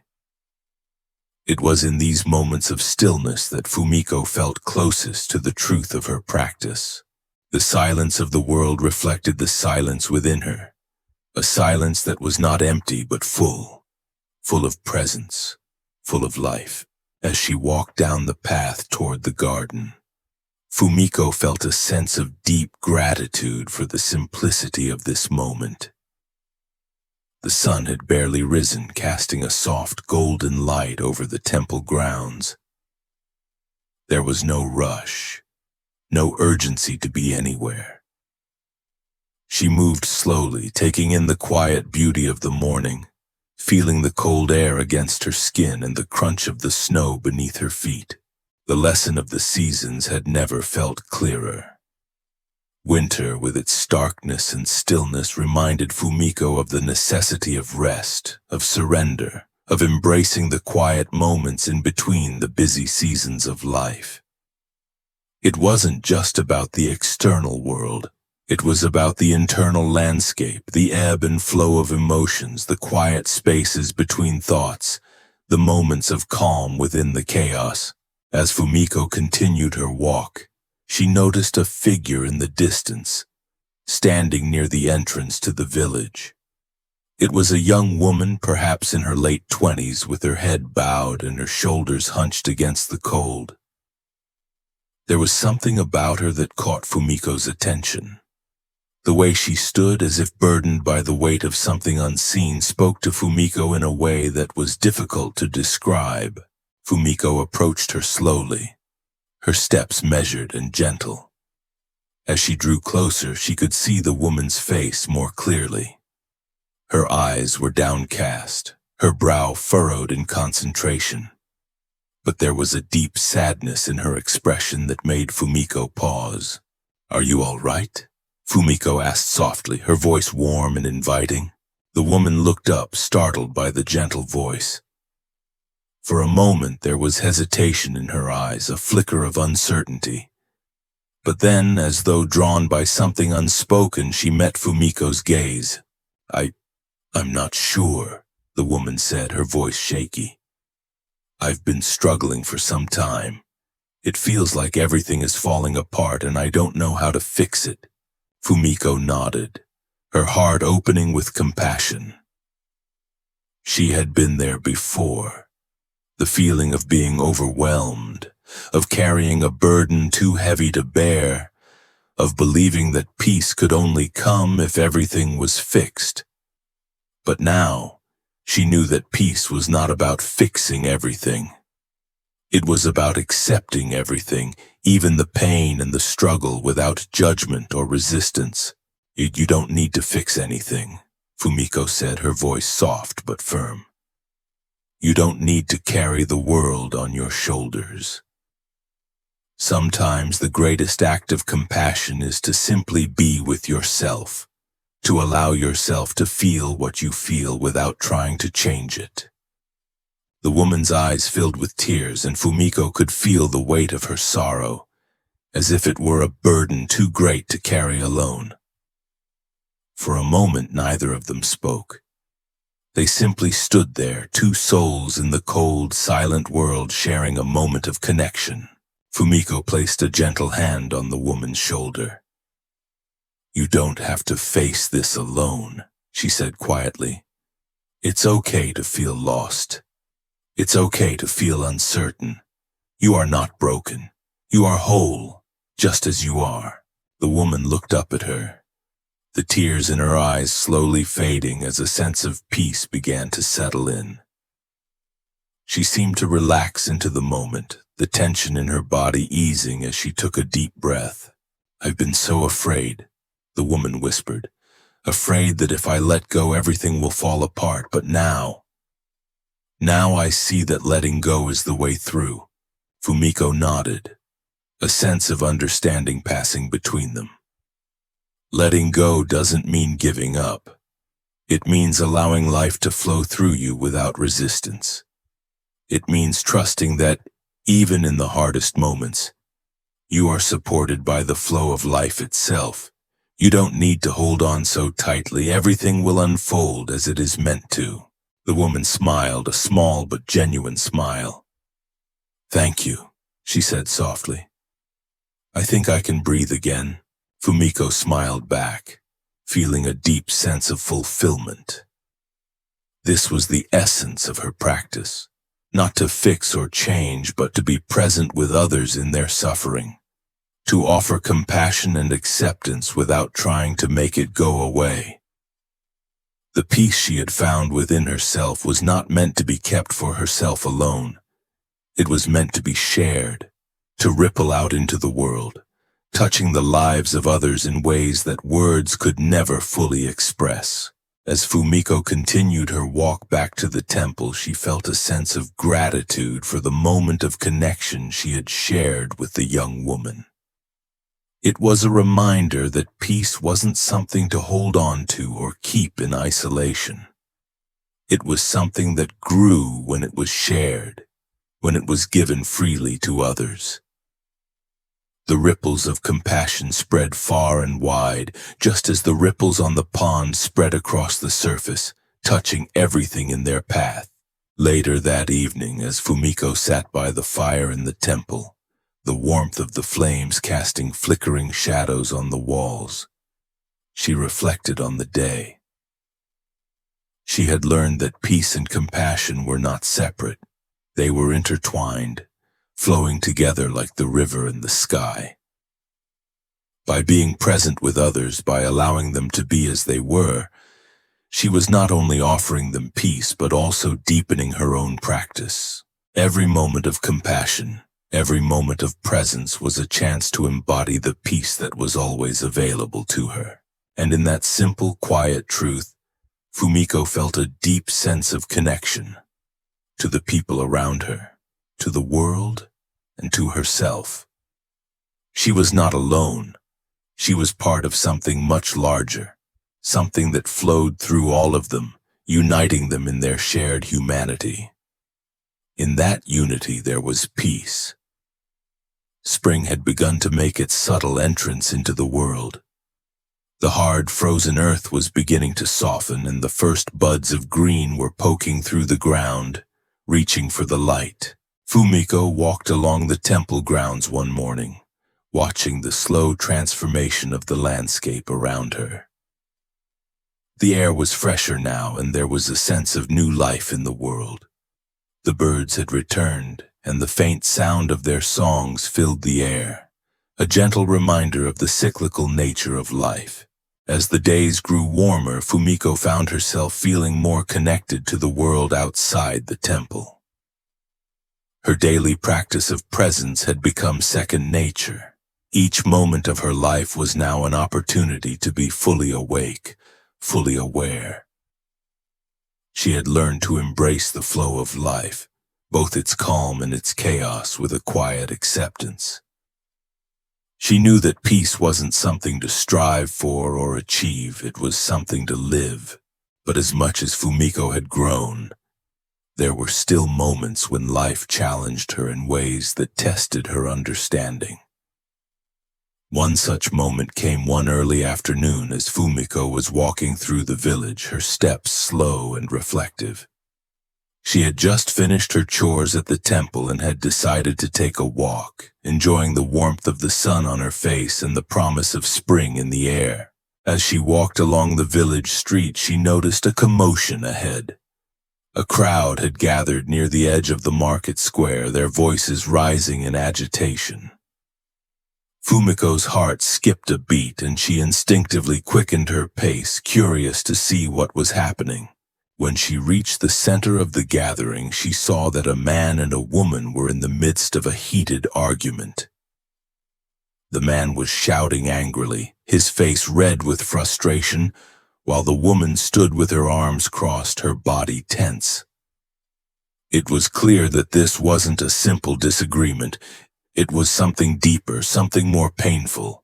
Fumiko stood at the edge of the crowd, observing the situation quietly. She didn't need to be told what was happening. The woman she recognized was a neighbor, a kind-hearted woman who had always seemed warm and welcoming. The man, on the other hand, was a stranger to her, though his expression revealed that he was carrying some deep anger. As Fumiko watched, the woman spoke, her voice trembling but firm. "Please, I am not to blame for this. You must understand that I did not mean for this to happen." The man's voice grew louder. "You took everything from me, everything I worked for, and now you stand there pretending nothing is wrong? How could you?" Fumiko could feel the tension in the air, thick and heavy. The crowd was silent, watching the exchange unfold, some people looking uncomfortable, others simply waiting for the confrontation to resolve. But Fumiko knew that the resolution wouldn't come from the outside. It would come from within each of them. It would come from their ability to meet the moment with presence, with compassion. As the man raised his hand, ready to lash out, Fumiko stepped forward. Her heart was steady, her breath calm. She approached them slowly, her voice soft but clear. "Please, stop," she said gently, her eyes meeting both of theirs. "The anger and the blame won't resolve anything. I understand that you're both hurting, but this isn't the way to heal it." The man turned toward her, his face twisted with frustration. "Who are you to tell me how to feel?" he spat. "You don't know what she's done to me. You don't know the pain I'm in." Fumiko didn't flinch. She simply held his gaze, not with judgment, but with understanding. "I know that you are in pain," she said quietly. "I can see it in your eyes, but anger will not heal your wounds. It will only deepen them. What you need now is to stay present with your feelings, not to run from them, not to suppress them, but to feel them and to let them pass. That is how healing begins." The man's anger faltered for a moment. He seemed to hesitate, as though her words had cut through the wall of his frustration. even if just for a moment. But then, before he could respond, Fumiko turned her attention to the woman. "And you," Fumiko said softly, "you don't need to defend yourself. You don't need to prove that you're not to blame. There is nothing to fix here. There is only the moment and what you do with it. You can meet him with compassion, not with excuses, but with your heart open. You don't need to carry this weight any longer." The woman's eyes filled with tears, but instead of speaking, she simply nodded. It was as if a burden had lifted from her shoulders, if only for a moment. She reached out, her hand trembling as she touched the man's arm, her voice barely above a whisper. "I'm sorry for what happened. I never meant to hurt you, but I understand now that I can't change the past. I can only be here now." The man looked down at her hand, his anger slowly melting into something else. Something softer. He didn't speak for a long while, but when he did, his voice was quieter, more vulnerable. "I don't know how to forgive," he admitted, "but I want to. I don't want to carry this pain anymore." Fumiko smiled gently, feeling a deep sense of peace settle in her chest. She had no need to solve their problem, no need to offer any grand solution. The moment had shifted not because of any words or actions she had taken, but because she had stepped into it with presence. She had simply shown up and offered compassion, without trying to control the outcome, without needing to fix anyone. She had allowed the space for healing to occur, for both of them to meet their own pain and acknowledge it. The crowd began to disperse slowly, the tension easing from the air. Fumiko stayed for a moment, watching as the man and woman stood in silence, their bodies more relaxed now, their minds still. It was as if the world had paused just long enough for them to see each other, not as enemies, but as fellow beings, both struggling with their own pain. As Fumiko continued her walk back to the temple, she reflected on the moment. Life was full of challenges, full of moments when anger and frustration would arise, but in each of those moments there was an opportunity to meet the world with presence, to listen, to be still, to allow the flow of emotions to pass without becoming them. This was the essence of her practice. To stay present in the face of adversity, to embrace the world with compassion and understanding, and to trust that peace could be found, not in escaping life's struggles, but in living fully with them. The days had grown warmer, and the promise of spring was more than just a distant thought. It had begun to bloom around her.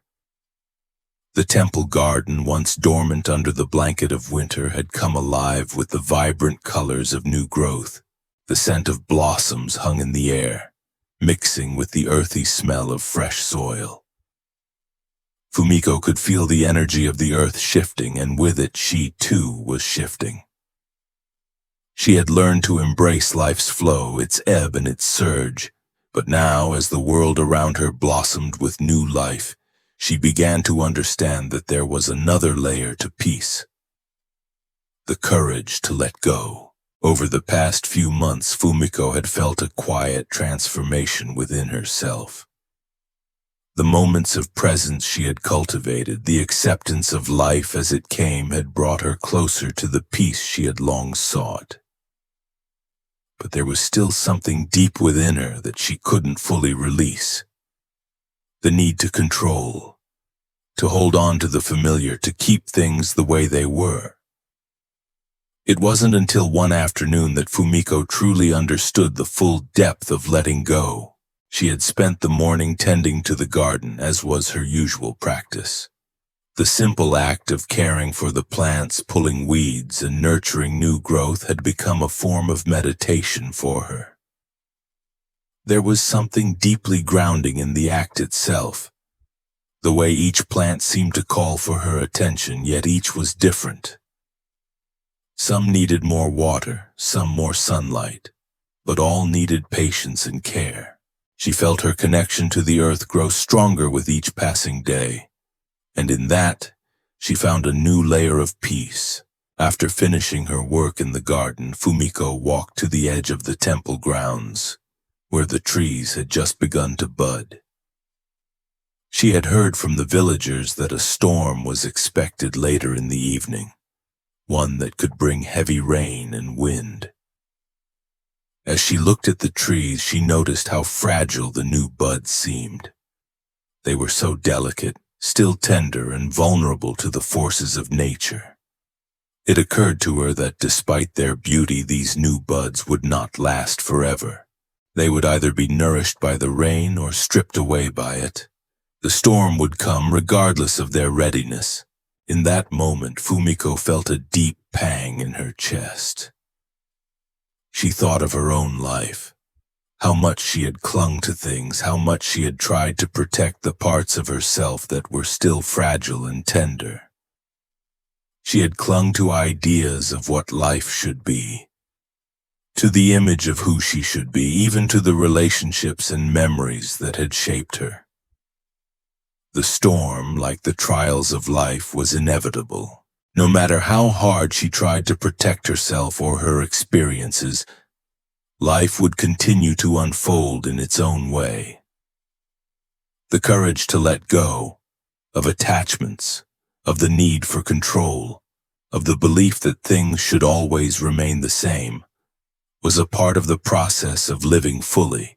As Fumiko walked back to the temple, her heart heavy with the weight of this realization, she saw a familiar face approaching.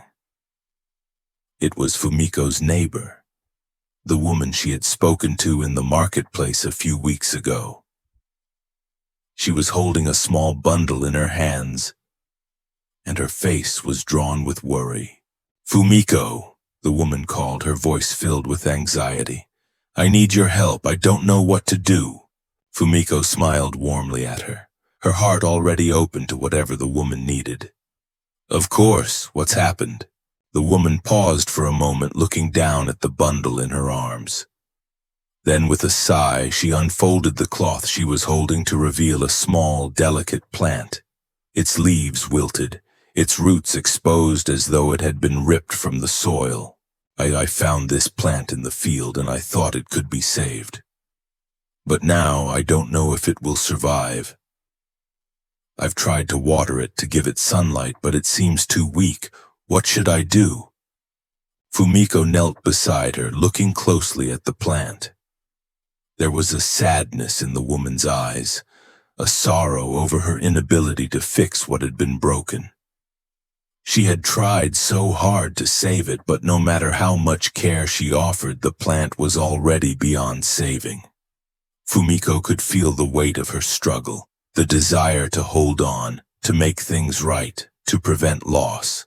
"Sometimes," Fumiko said softly, "the most compassionate thing we can do is let go.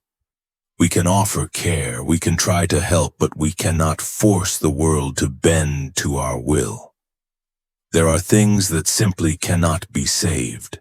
There are things that must be allowed to pass so that something new can grow in its place." The woman looked at her, the pain in her eyes deepening. "But I don't want to let go. I don't want to lose it." Fumiko placed a hand gently on the woman's arm. "I understand. Letting go is never easy. It feels like we are losing a part of ourselves when we let go of something we've cared for.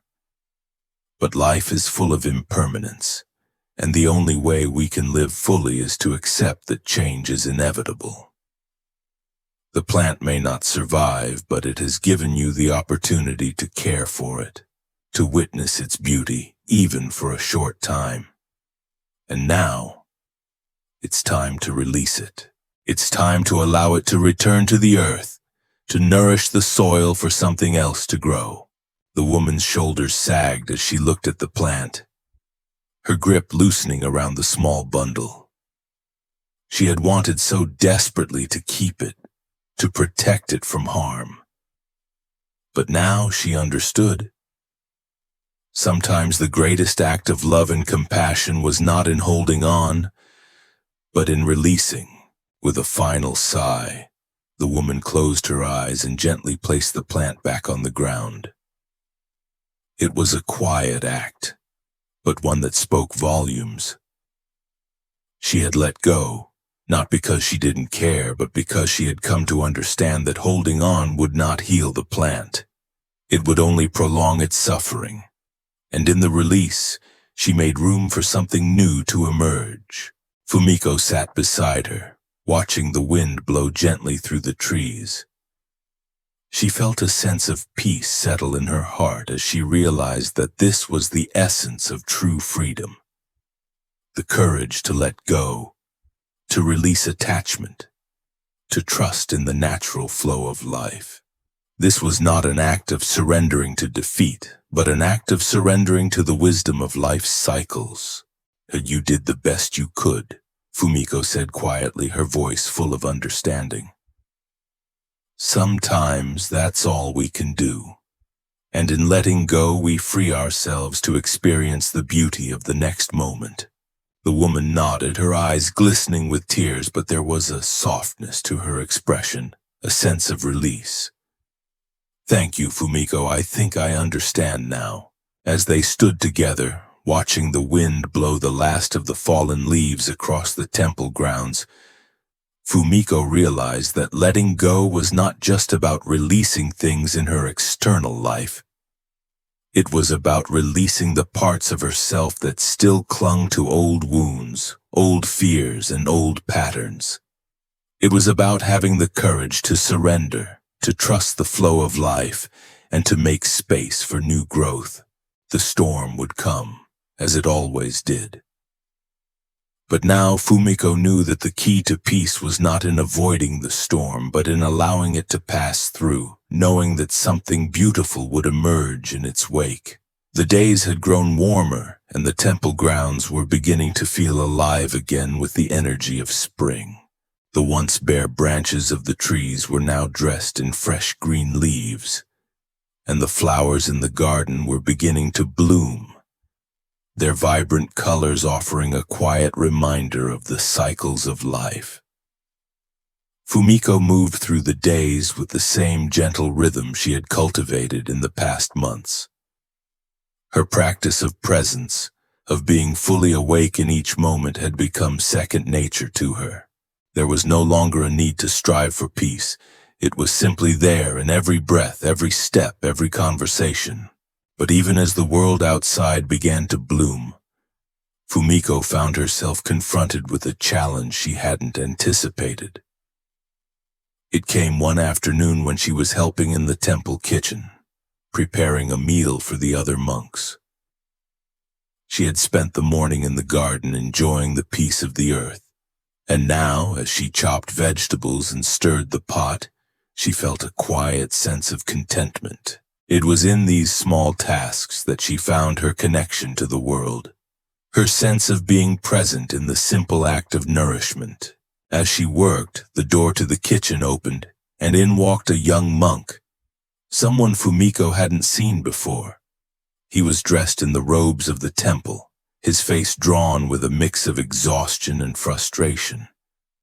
He was young, perhaps in his 20s, with eyes that seemed to hold a deep restlessness. "Good afternoon," Fumiko greeted him with a soft smile. "Is there something I can help you with?"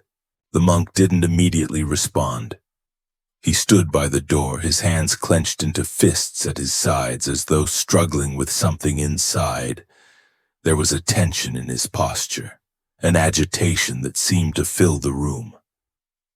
Fumiko noticed it immediately, her heart going out to him, sensing that he was carrying a burden, one that perhaps he hadn't yet learned how to put down.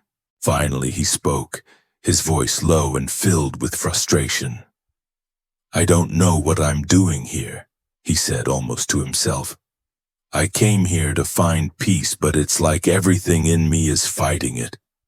I can't stop thinking about the past, about the mistakes I've made. I can't seem to let go. I feel like I'm drowning in it." Fumiko set the knife down gently on the counter. turning her full attention to the young monk. She could feel his pain, the weight of his inner turmoil. She knew from her own experience that these moments of struggle were not easy to face, but they were also the moments that held the greatest potential for growth.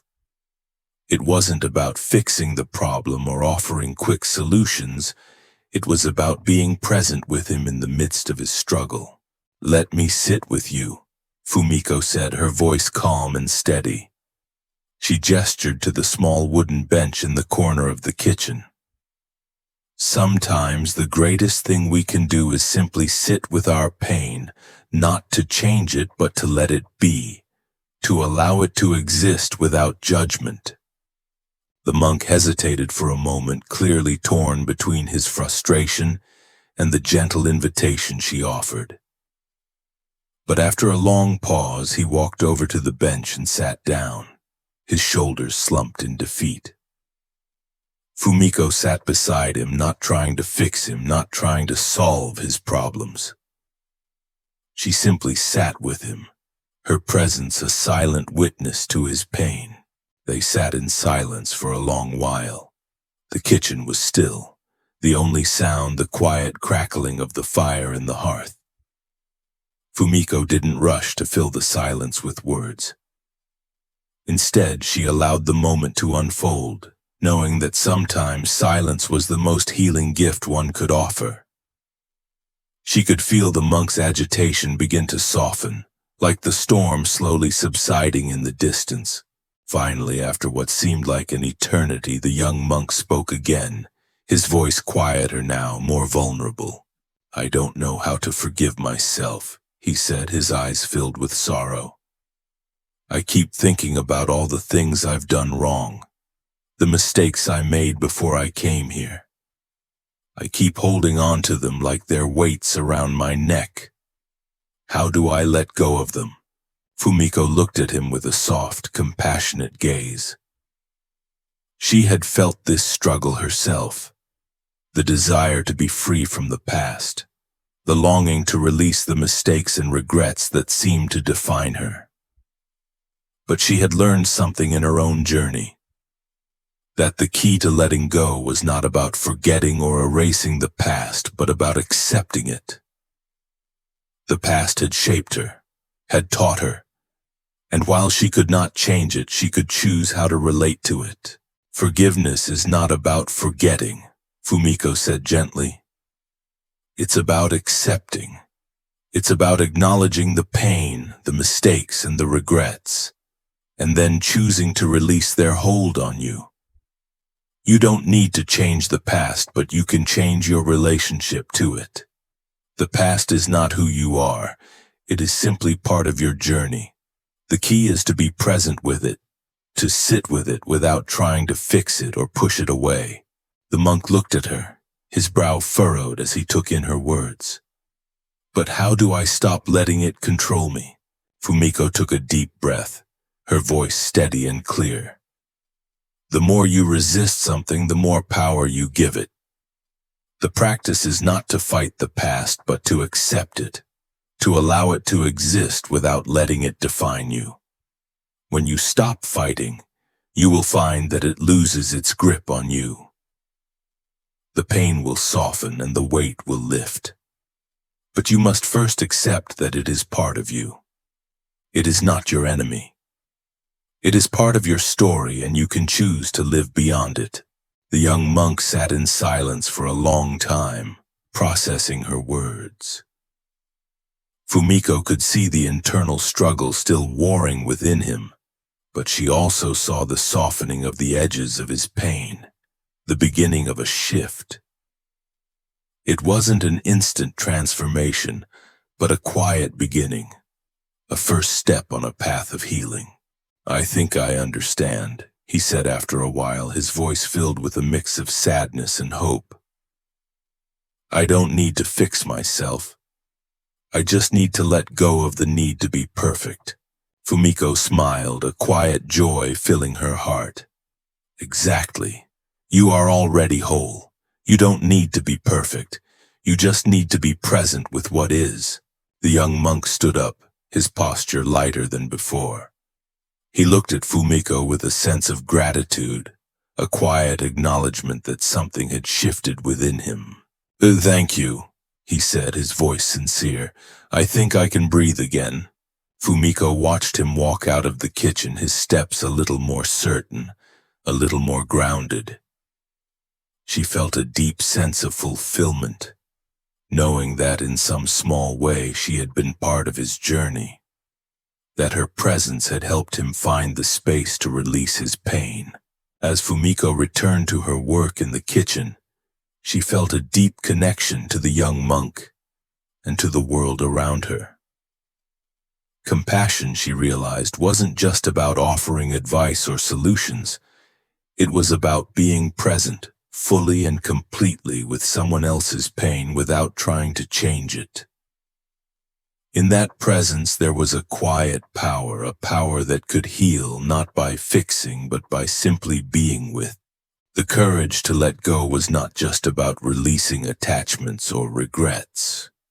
It was about being present with whatever came, without judgment, without resistance, and trusting that in that presence everything would unfold as it was meant to. As the days grew longer and the warmth of spring began to spread across the temple grounds, Fumiko felt an unfamiliar sensation creeping within her. It was subtle at first, an unease she couldn't quite place, but it soon grew into a quiet knot in her stomach, one that she found difficult to ignore. The tranquility that had defined the past few months was being interrupted by something she had not anticipated: vulnerability. For so long, Fumiko had lived with the belief that peace came from strength in control, in mastery over her thoughts and emotions. She had believed that to be truly at peace, she needed to shield herself from the chaos of life, to stay unaffected by the uncertainties that often arose. But now, as the world around her blossomed with new life, she realized that peace did not come from building walls. It came from allowing herself to be vulnerable, from letting go of the need to protect herself from life's inevitable challenges. The realization was difficult to face. Fumiko had long been proud of her ability to remain composed, to maintain a calm presence even in the face of adversity. Yet there was a quiet discomfort now, a soft voice within her that whispered that peace was not in the absence of vulnerability but in its embrace. It wasn't until one afternoon, as Fumiko was walking through the temple garden, that she understood the true nature of her discomfort. She had been so used to hiding behind the facade of strength, of stoic silence, that she had never allowed herself to fully experience the depth of her emotions. She had learned to practice presence, to be with her feelings without judgment, but she had never truly allowed herself to feel them in their entirety. She had built walls around her vulnerability, believing they would protect her, when in reality they had only kept her from experiencing life fully. As Fumiko passed the flowering trees, their blossoms white and fragile, a wave of emotion suddenly swept over her. It was a sadness deep and raw that seemed to come from nowhere. It wasn't just sadness about the past or the present. It was the sadness of being human, of carrying the weight of all that had been lost, all that had been left undone. The walls she had built to protect herself from this emotion began to crumble, and she found herself standing still, her heart aching with the weight of her own vulnerability. The tears came quietly, at first as a trickle, then as a steady stream. Fumiko didn't try to hold them back, didn't try to suppress the sadness. She simply stood there, allowing herself to feel it completely, without judgment, without the need to fix it. For the first time, she truly understood what it meant to be vulnerable, to surrender to the full experience of being human, with all its pain and joy, its uncertainty and beauty. The act of letting go, the act of allowing herself to be vulnerable, was one of the most profound and freeing experiences Fumiko had ever known. In that moment, she realized that peace was not the absence of pain. It was the ability to hold that pain with compassion and acceptance. It was the willingness to stay present with herself, to feel everything without trying to control or escape it. When the tears had finally stopped, Fumiko took a deep breath, feeling a lightness in her chest. The world seemed clearer now, as though the walls she had built around her heart had dissolved, leaving behind a sense of openness and clarity. She realized that the strength she had sought for so long was not in hiding her vulnerability, but in embracing it. True strength was in being willing to show up for life fully, without protection, without pretense. As she continued her walk through the garden, Fumiko noticed the beauty around her in a way she had never seen before. The flowers, the trees, the soft rustling of the leaves in the wind. Everything seemed to vibrate with life, with possibility. She had learned to see the world through the lens of acceptance, but now she was seeing it through the lens of vulnerability. It was as if she had peeled back a layer of herself, revealing a deeper connection to everything around her. Later that afternoon, as Fumiko was sitting by the pond, she felt a presence beside her. It was Yoin, who had appeared as if he had sensed the shift within her.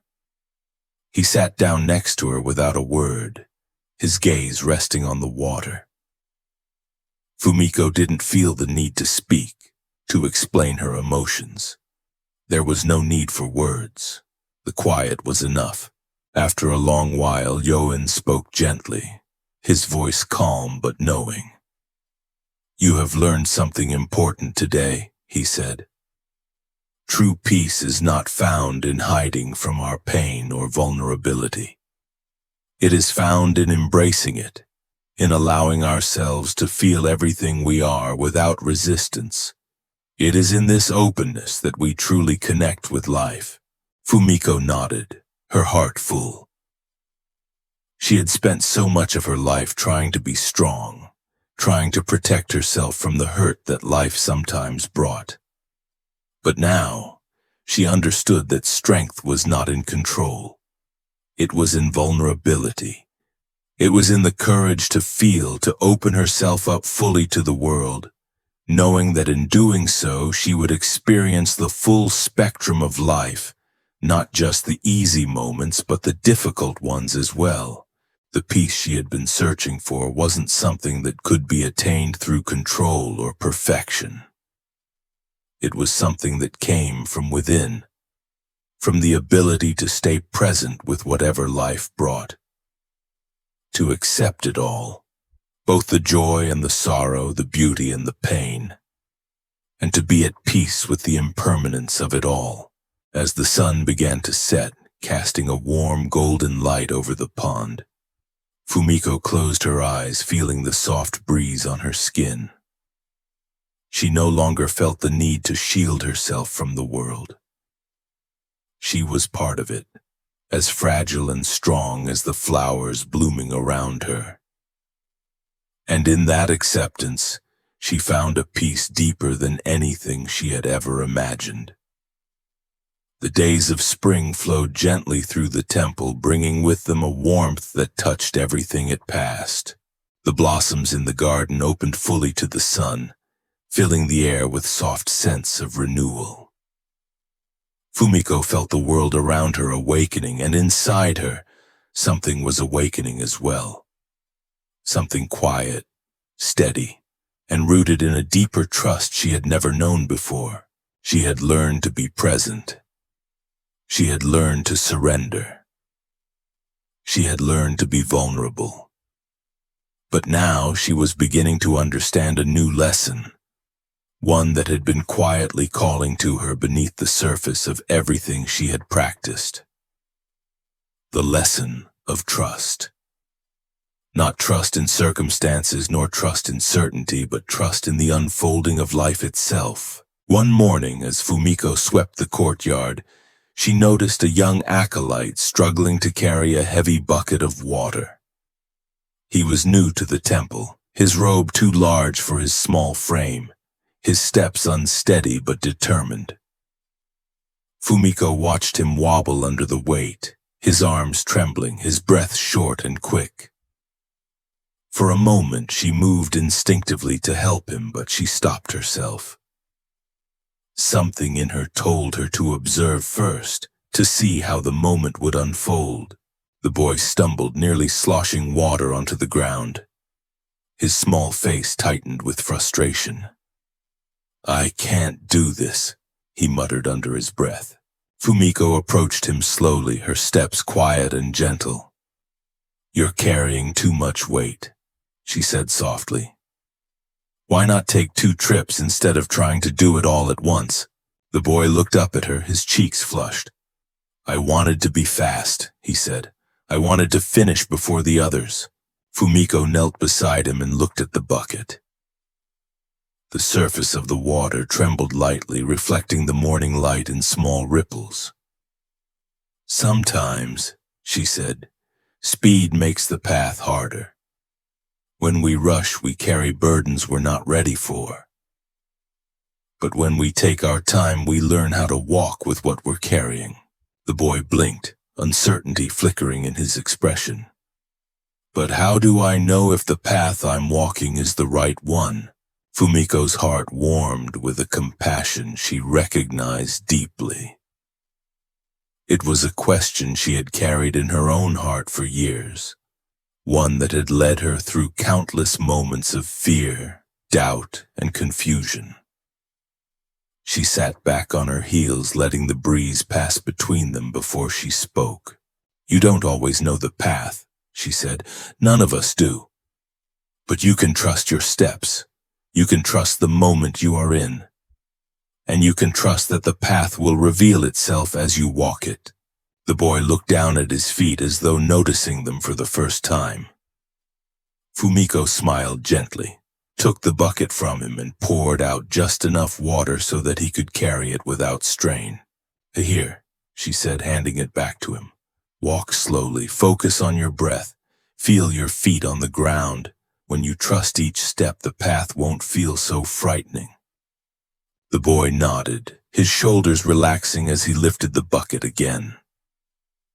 He took a few steps, slower now, more deliberate, and Fumiko watched as a small smile crossed his face. He was learning, not about carrying water, but about trusting himself. As he walked away, Fumiko placed the broom aside and leaned against the temple railing. Trust. It was a word she had avoided for a long time. Trust meant letting go of control. It meant allowing life to unfold without forcing it. It meant letting herself rest inside uncertainty without reaching for answers that weren't hers to grasp. It was easier now to see how much she had resisted trust. She had always wanted to know the outcome, to prepare, to brace herself against disappointment or pain. She had feared the unknown because she believed she needed certainty to feel safe. But now, as she stood beneath the spring sunlight, she could feel something shift within her. Life was not meant to be predictable. It was meant to be lived, and living required trust, not blind faith, not passive acceptance, but a gentle willingness to walk forward even when the path wasn't fully visible. It required confidence in the flow she had learned to surrender to. It required her to let the current carry her, to sit inside the movement of life without resisting it. Later that afternoon, as she walked along the temple path, she encountered Yoan tending to the stone lantern near the gate. His hands moved slowly, brushing away moss with a quiet reverence. He looked up as she approached, a knowing softness in his eyes. "You look lighter today," he said. Fumiko smiled. "I think I'm beginning to understand something new." "And what is that?" Yoan asked. Fumiko paused, looking up at the sky. The clouds drifted slowly, their movement effortless, free. "I think I'm learning to trust," she said, almost surprised at her own words. "Not just trust myself, but trust life. Trust the way things come and go. Trust that I don't need to know everything. I just need to be present." Joan's expression deepened into a smile. "Trust is the heart of the path," he said. "Presence allows us to see. Acceptance allows us to feel. Vulnerability allows us to open. But trust allows us to move. Without trust, the heart cannot walk forward. It clings to what it knows, it fears what it doesn't." Fumiko felt a warmth spread through her chest, a recognition that resonated with everything she had lived and learned. "I've spent so much of my life trying to walk with certainty," she said. "But certainty isn't peace. Certainty is control. Peace is this." She placed a hand on her heart, feeling the steady rhythm beneath her palm. It was soft, strong, uncertain, and alive. It was hers. Joan nodded. "Life is always uncertain," he said. "But when we learn to trust the ground beneath our feet, the fear of not knowing becomes less frightening. The path becomes something we walk with openness, not with hesitation." As the sun dipped lower in the sky, casting long shadows across the stones, Fumiko felt something settle inside her. A quiet courage, a steadiness, a grace she had not known before. She had walked a long way from the woman she once was, the woman who clung tightly to her fears, who believed peace was something fragile and distant. Now she understood. Peace was a living thing. It breathed, it shifted, it flowed. And trust, gentle, steady trust, was the bridge that allowed her to walk into each moment without fear. When she returned to her room that evening, she lit a small lamp, its flame dancing softly in the stillness. She sat on the floor, closed her eyes, and placed her hands in her lap. For the first time, she didn't ask for answers. She didn't ask for clarity. She simply breathed and whispered to herself, "I trust." And in that whisper, she felt her heart open, soft, vulnerable, and limitless. The temple grounds were quiet, bathed in the soft glow of the morning sun. The flowers had bloomed in full, their vibrant colors now more pronounced against the deep green of the garden. The warmth of spring had fully settled into the air, and with it Fumiko felt an inner warmth as well. A sense of ease, of comfort that had grown deeper with time. The past months had been a journey of surrender, of learning to trust the flow of life, and as the seasons changed, so had she. Yet, despite the calm that had enveloped her, there were still moments when she felt the weight of uncertainty pressing upon her. It wasn't that she had not learned the art of trusting life's unfolding. It was that the more she trusted, the more she realized how little she could control. Life, with all its beauty and hardship, was still full of unknowns. The future, the next step, the next breath. These were all mysteries that could not be predicted. Fumiko was learning to live with that uncertainty. And while it was freeing in some ways, it was also daunting. She had always sought answers, clarity, and a sense of control. But now she was learning that true peace wasn't found in certainty. It was found in the ability to stay with uncertainty, to remain open even when the path ahead wasn't clear. One morning, as she sat by the pond, the water reflecting the soft golden light of dawn, she found herself reflecting on how far she had come. Her practice had deepened. Her understanding of herself had evolved, but there was still one thing that troubled her. The unknown, the future, the changes that were inevitable but impossible to foresee. Fumiko closed her eyes, breathing deeply as she listened to the sounds of the morning. The rustling of the leaves, the distant chirping of birds, the gentle splash of water as a fish broke the surface. It was all part of the flow of life, moving naturally, without resistance. But how would she face the changes ahead? How would she live fully if she could not control what would come? As she sat there, lost in thought, Yoan appeared beside her, his presence quiet but unmistakable. He had a way of appearing at just the right moment, as though he knew exactly when she needed his guidance, even when she hadn't asked for it. "You seem lost in thought this morning," Yoan said softly, his eyes gentle and knowing. Fumiko opened her eyes and looked at him. "I've been thinking about the future," she said, her voice tinged with uncertainty. "I've learned so much about trusting the present, but the future still scares me. I don't know what's ahead, and I don't know how to stay grounded in that uncertainty." Yoan sat beside her, his gaze turning to the water where the first light of the day danced on the surface. "The future is always uncertain," he said quietly. "No one can predict it. And yet we live as if it is something we can control. We believe that if we plan enough, if we strive enough, we can create a future that will give us peace. But that peace is elusive. It is not in the future, it is in the present." Fumiko nodded slowly, her mind processing his words. "I know. I've been learning that peace is here in the present. But the future feels like a shadow, always there, always looming." Yoan smiled softly. "The future is not a shadow, Fumiko.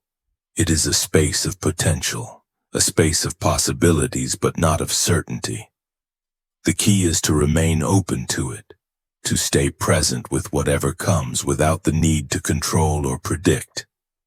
The only certainty in life is change. The practice is not to fight against it, but to embrace it as it comes." Fumiko looked at him, her heart full of gratitude for his wisdom. "But how do I stay present when I don't know what's coming? When the future is full of unknowns?" Yoan's eyes sparkled with a quiet understanding. "That is the practice, to trust even when you cannot see the way ahead. To stay with the uncertainty without needing to solve it. The unknown is not something to be feared. It is something to be embraced.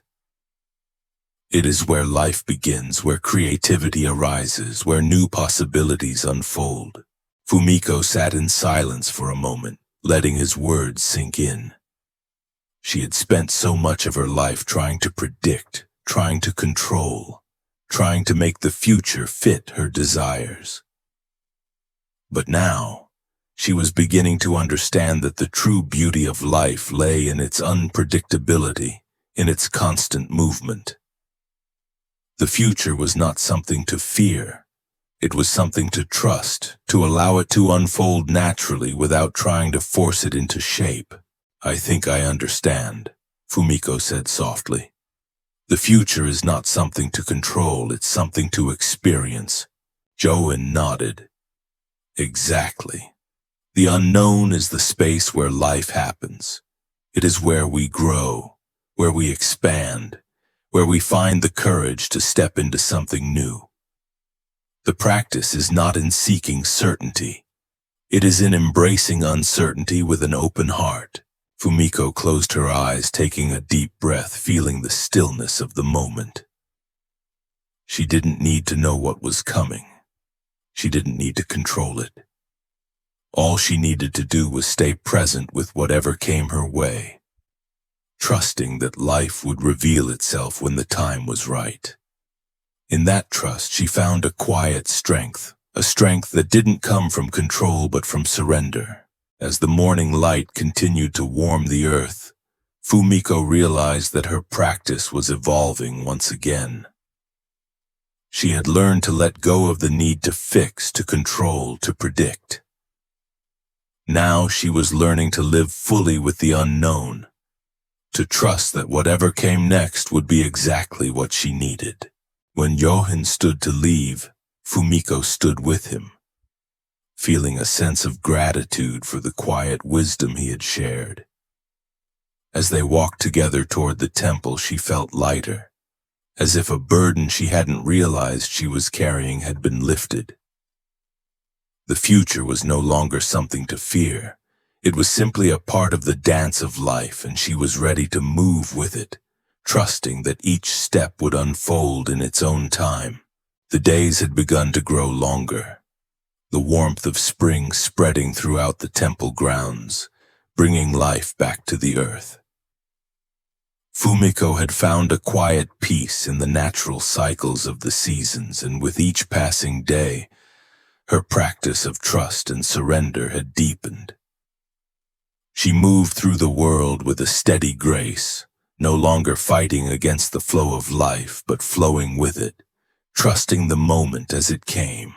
However, as much as she had learned to embrace the ebb and flow of life's changes, Fumiko knew that there would always be moments that would test her, moments that required her to embody the lessons she had so carefully cultivated. And those moments often arrived when she least expected them. One evening, as the sun dipped low in the sky, Fumiko was walking through the temple garden when she heard a commotion near the entrance. She quickened her pace, her curiosity piqued. As she rounded the corner, she saw a group of monks gathered in a tight circle, their voices rising in concern. "What's going on?" Fumiko asked, her heart beginning to race. One of the younger monks looked up at her, his face pale with worry. "Master Johin is ill," he said, his voice shaking. "He's been unwell for several days now, and it's growing worse. We don't know what to do." Fumiko's heart sank.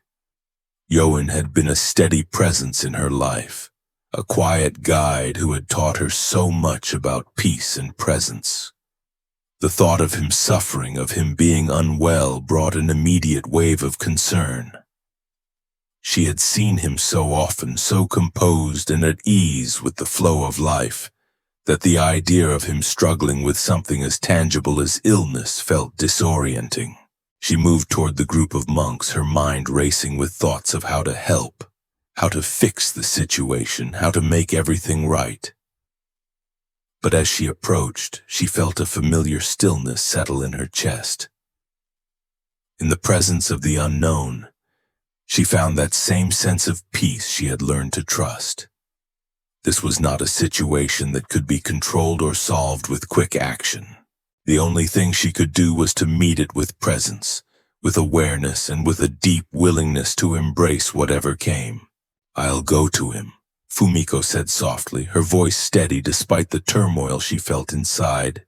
The monks parted to make way for her, and Fumiko made her way to Join's small chamber at the edge of the temple. She knocked gently on the door before entering. Inside, Join lay on his cot, his face pale and drawn, his breathing shallow. Despite his weakened state, he smiled when he saw her. "Fumiko," he whispered, his voice raspy. "I was wondering when you would come." Fumiko sat by his side, her heart filled with both sorrow and gratitude. She had never seen him so vulnerable, so human. There was no wall of calm composure now. He was simply a man, lying in bed, struggling with his own body's limitations. "How are you feeling?" Fumiko asked, her voice gentle but full of concern. Join closed his eyes for a moment, his breath slow and labored. "I have felt better," he said with a quiet chuckle. "But life, as it does, reminds us of our fragility. We are not as strong as we think." Fumiko watched him carefully, sensing the depth of his words. She had learned so much from Join, not only about peace and stillness, but also about the acceptance of life's impermanence. And now, seeing him so vulnerable, she was reminded of just how transient everything truly was. His illness was a reminder that even the most grounded, peaceful presence could be touched by suffering. "Is there anything I can do for you?" Fumiko asked softly, her hands resting in her lap. Joan opened his eyes and smiled faintly. "Nothing except to sit with me," he said. "This is a moment I must face, as we all must. But I do not wish to face it alone." Fumiko nodded, her heart swelling with both sorrow and affection for him. She understood now that this was not a moment to fix. It was a moment to be present.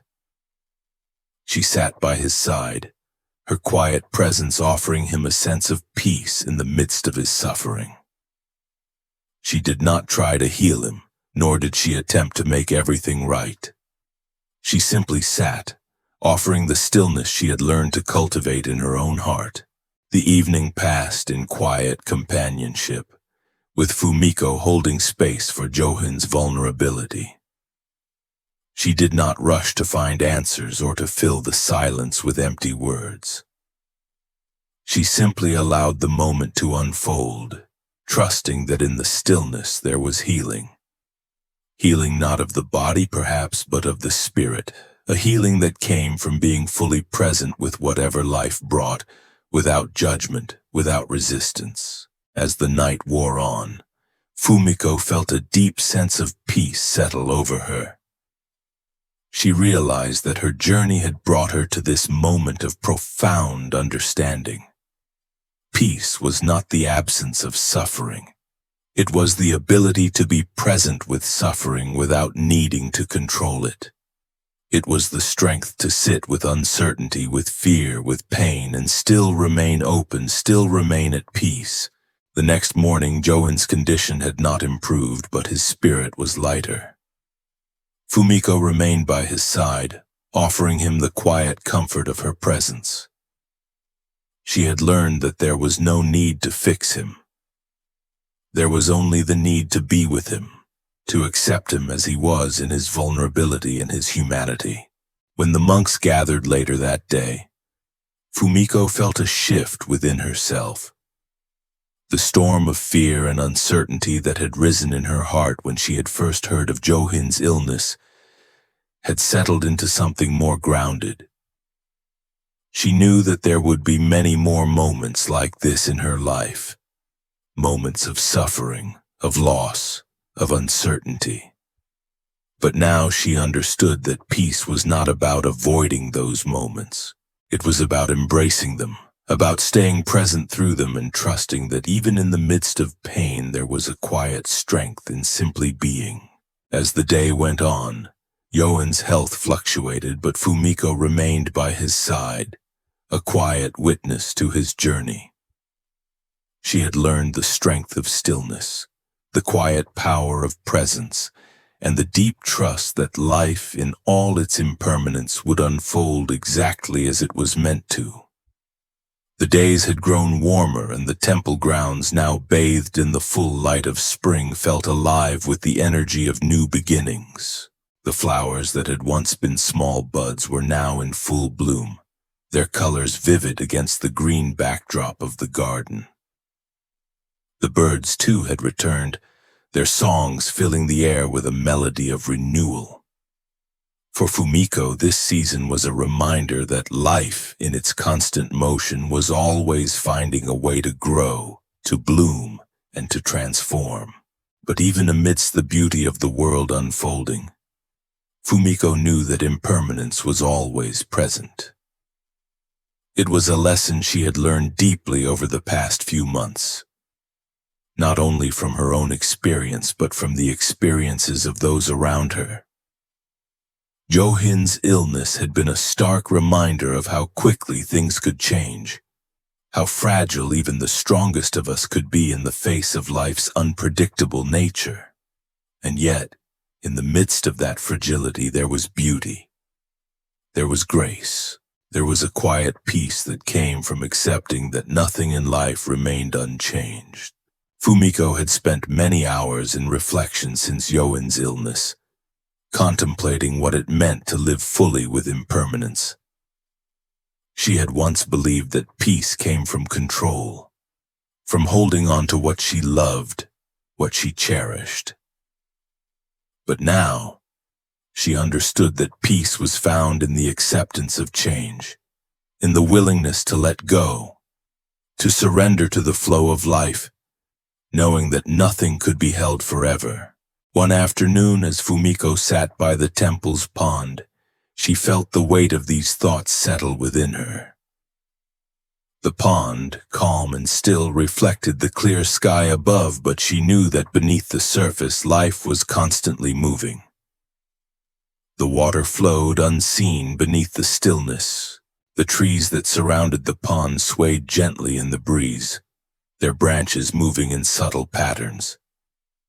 Just as her own life had moved, shifting, growing and changing in ways she could not always predict or understand. Fumiko closed her eyes, her breath steady and deep. The warmth of the sun on her skin felt like a gift, reminding her of the beauty of the present moment. For so long she had been preoccupied with the future, with what was to come, with the need to control the path ahead. But now, in the stillness of the pond, she felt the truth of the present moment. The only moment that was real, the only moment that mattered. As she sat in this quiet reflection, a young monk approached her. He was new to the temple, his face open and eager but marked with an uncertainty that Fumiko recognized. It was the same uncertainty she had once felt when she first arrived.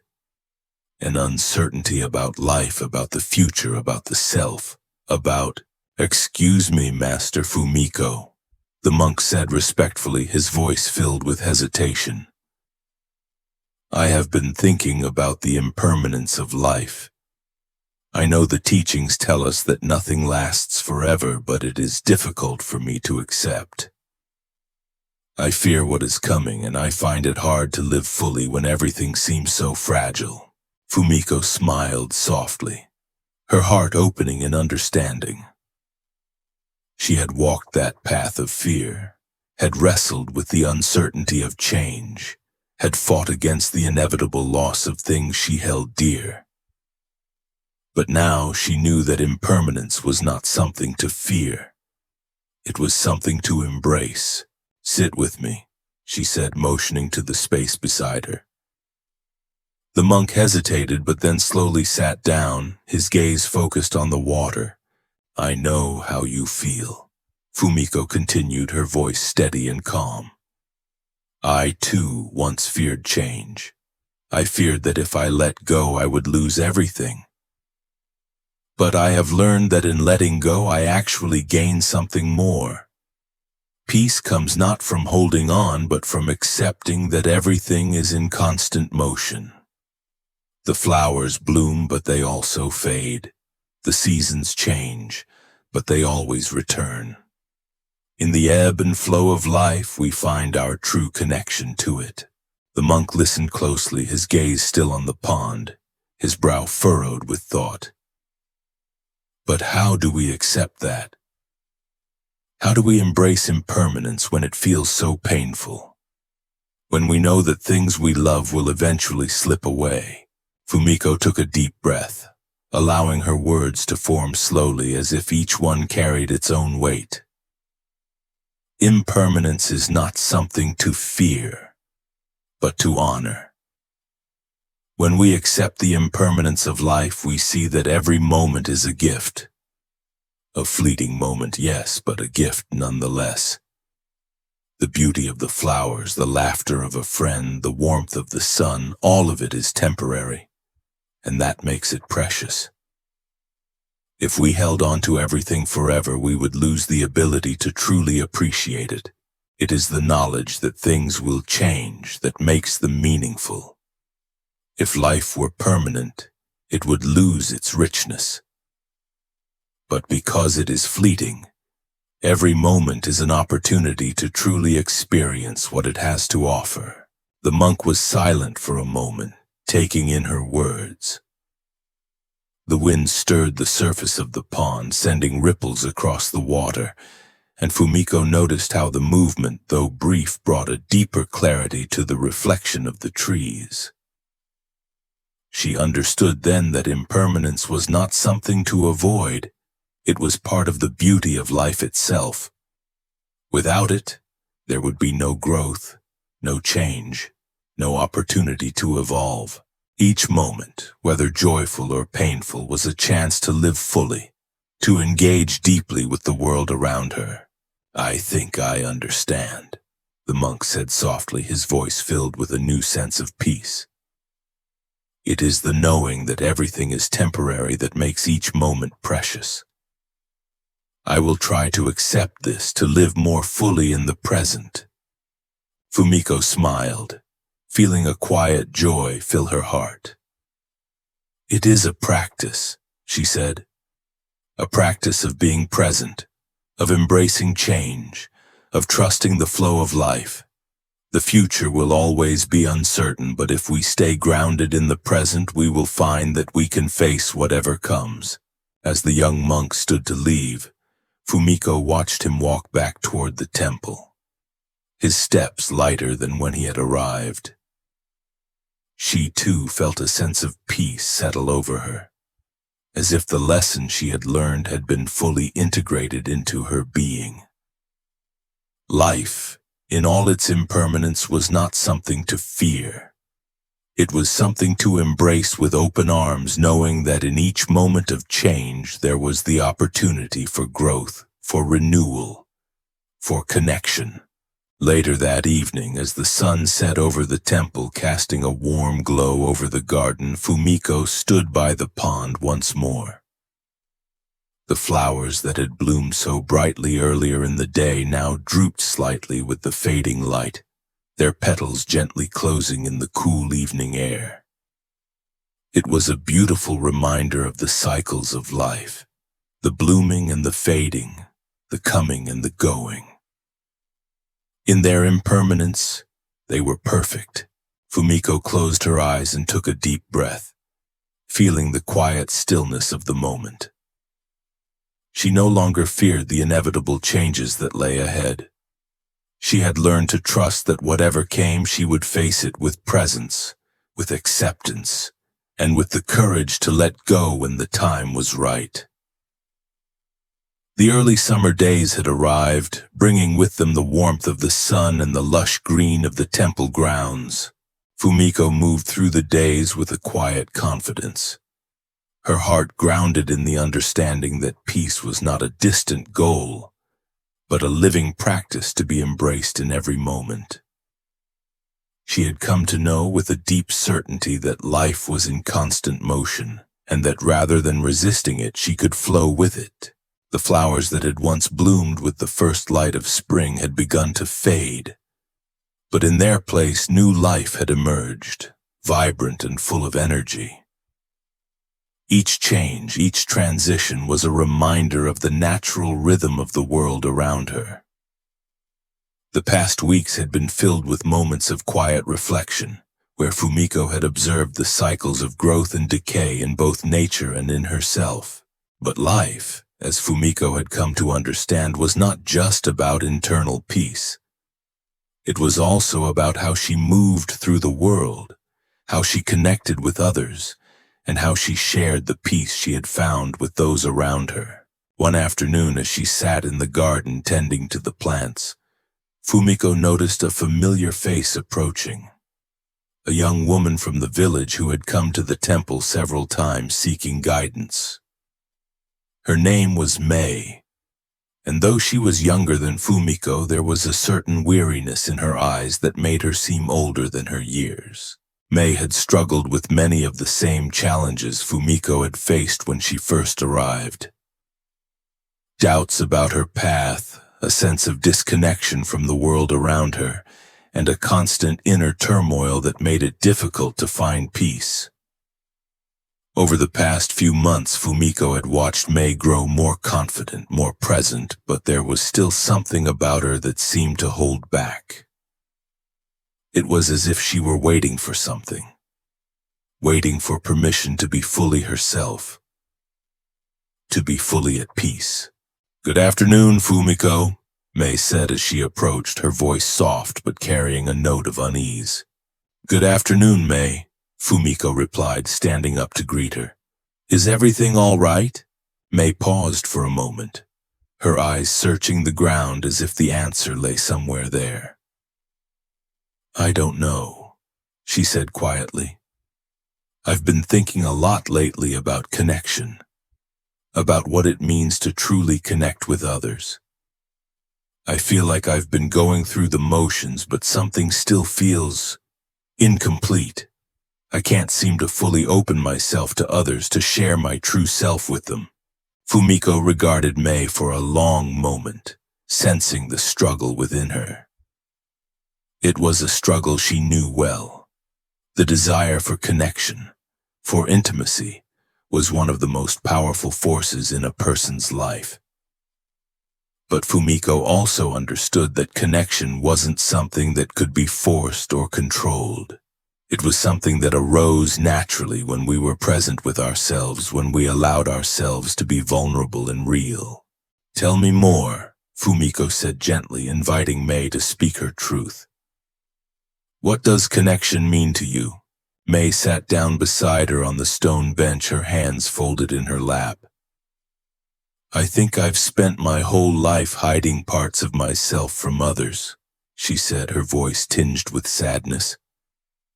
I'm afraid if people see the real me, they'll reject me. So I keep parts of myself hidden. I've been afraid to show my true self even to the people I love, and now I'm not sure how to let those parts of me out. Fumiko nodded, understanding completely. She too had spent many years hiding from the world, protecting herself from the fear of being judged, of being unworthy. But over time she had learned that true connection came not from perfection, but from vulnerability. It was the willingness to show up as we truly are, without the walls we build to protect ourselves, without the masks we wear to fit in. You don't have to be perfect, Mei, Fumiko said softly. You don't have to hide any part of yourself. True connection comes from being fully present with who you are, with all your imperfections, all your struggles. It's in allowing yourself to be vulnerable that you invite others to do the same. Mei's eyes filled with tears, her heart opening in response to Fumiko's words. But I'm so afraid, she whispered. What if they don't accept me? What if they can't love the parts of me that I'm afraid to show? Fumiko placed a gentle hand on her shoulder, offering her the warmth of her presence. I know the fear. I've felt it too. But here's the truth. When we hold ourselves back, when we hide from others, we also hide from ourselves. We create a distance between who we are and how we relate to others. The path to connection is through acceptance, not just of others, but of ourselves. When we accept all that we are, we create space for others to do the same. Mei took a deep breath, her shoulders relaxing as if a weight had been lifted. But how do I start? She asked, her voice softer now, filled with both hope and uncertainty. Fumiko smiled gently.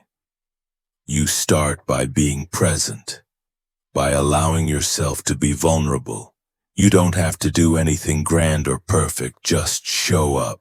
Show up for yourself, show up for others. And in that presence, in that openness, you will find connection, because true connection is born not from perfection, but from the willingness to be real. Mei nodded, her heart lighter now. The path ahead was still uncertain, but she understood something new.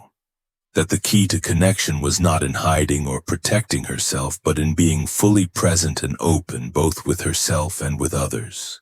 As the afternoon wore on, Fumiko and Mei sat together in silence, watching the garden come alive with the soft sounds of the day.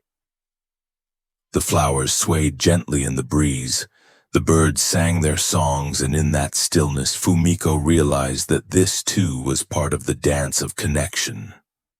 The quiet moments of simply being, simply existing side by side without the need for words or grand gestures. Later that evening, as Mei prepared to leave, she turned to Fumiko with a quiet smile. Thank you, she said. I feel like something has shifted inside me. Maybe I can start showing up for myself after all. Fumiko smiled back, her heart full. You don't need to thank me. You've already started, and that is enough. As May walked away, Fumiko stood for a moment in the garden, feeling the soft breeze on her skin and the warmth of the setting sun. She had shared a moment of connection with another, and in doing so, she had been reminded of the power of vulnerability. The power to open oneself fully to life, to love, and to the people around her. True connection, Fumiko understood now, wasn't about perfection. It was about presence. It was about showing up in the fullness of who we are, without the need to hide, to protect, or to control. It was in our willingness to be real that we invited others to do the same. And in that realness, in that vulnerability, we found the deepest connections. The days had settled into a steady rhythm, the soft hum of summer filling the temple grounds. The garden was full of life, green and vibrant, the air thick with the fragrance of flowers and the sound of buzzing bees. For Fumiko, this was a time of peace, but it was also a time of reflection. She had learned to flow with the rhythm of the seasons, to embrace the present moment with a deep trust. She had let go of the need to control, to fix, to force things to go the way she wanted, and yet in the quiet of summer she began to sense that another lesson was waiting for her. A lesson of patience. It had been a year since Fumiko arrived at the temple. A year of transformation, of learning to let go of the need for certainty and control, and of embracing the impermanence of life. She had learned that peace was found not in resistance but in surrender, not in avoiding pain but in accepting it. But there was still one part of herself that she had yet to fully understand. The art of patience. Patience was not something Fumiko had mastered yet. She was often quick to act, quick to respond, quick to try to make things happen. She had been conditioned to believe that life was something to be hurried through, that time was running out, and there was always something more to do, something more to achieve. But now, as the temple grounds flourished with the fullness of summer, she began to see that patience was not about waiting passively. It was about trust. It was about allowing life to unfold in its own time, without forcing it to meet her expectations. One afternoon, as Fumiko walked through the garden, she noticed a small sapling growing near the edge of the temple wall. It had only recently sprouted, its leaves delicate and fragile, barely holding on to the branch. Fumiko bent down to inspect it, her fingers brushing the tender leaves. She had watched this sapling grow for several weeks now, and it still seemed so fragile, so small. She wondered when it would be strong enough to stand on its own, when it would grow tall and full like the trees around it. But as she stood there, gazing at the small sapling, Fumiko realized that the tree wasn't in a hurry. It wasn't trying to rush through its growth. It was simply being in its own time, with its own pace. It was growing exactly as it needed to. There was no rush, no need for perfection. The sapling was exactly where it was supposed to be. Fumiko sat down on a nearby stone, her heart calm as she watched the sapling. She understood now that the tree wasn't struggling to grow faster. It was simply unfolding in its own time. And in that unfolding there was a quiet beauty, a quiet patience that allowed the tree to grow in its own rhythm. The tree didn't compare itself to the other trees. It simply grew. The lesson was clear. Life, too, unfolded in its own time. She had spent so much of her life trying to rush, trying to make things happen, trying to force herself and others to grow according to a schedule. But now she saw that patience wasn't about waiting for something to happen. It was about accepting life's natural rhythm, trusting that everything would unfold as it was meant to. As Fumiko sat there, lost in thought, she heard a soft rustling behind her. She turned to see Yoan approaching, his steps slow and deliberate. He smiled at her, his presence as calm and steady as ever. "You seem deep in thought," Yoan said, his voice gentle. Fumiko smiled, feeling the warmth of his presence. "I was thinking about patience," she said. "About how life unfolds in its own time, and how often I've tried to hurry things to make them happen faster. I see now that patience isn't about waiting. It's about trusting the process, trusting the rhythm of life." Yoan nodded, his eyes sparkling with quiet understanding. Patience is not about waiting for things to be different. It is about accepting things as they are in their own time.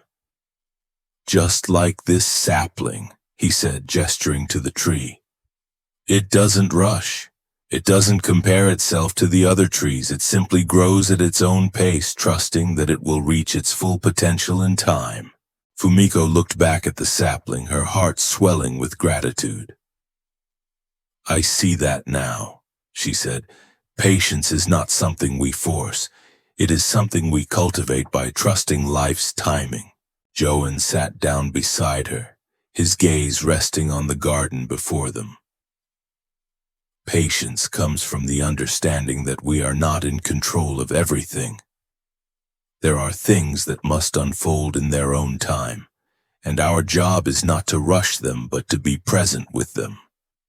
When we trust that things are unfolding exactly as they should, we find peace in the waiting." Fumiko closed her eyes, letting the weight of his words settle in her heart. She had spent so much time trying to rush through life, trying to force things to happen on her terms. But now, she understood that the key to peace was in the waiting. Not in a passive way, but in a way that allowed life to unfold without resistance. Patience wasn't about doing nothing. It was about trusting that every moment was a step toward growth, toward understanding, toward connection. As they sat together in the garden, the air warm and filled with the sound of birds and rustling leaves, Fumiko felt a deep sense of calm. She didn't need to hurry anymore. She didn't need to rush to the next moment or the next task. She could trust that everything was unfolding in its own time, and that her role was to be present, to be aware, and to allow the process to unfold. Later that evening, as Fumiko sat in the temple watching the light fade from the sky, she reflected on the lesson she had learned. Patience wasn't about waiting for life to change. It was about trusting the present moment, trusting that everything was happening as it should.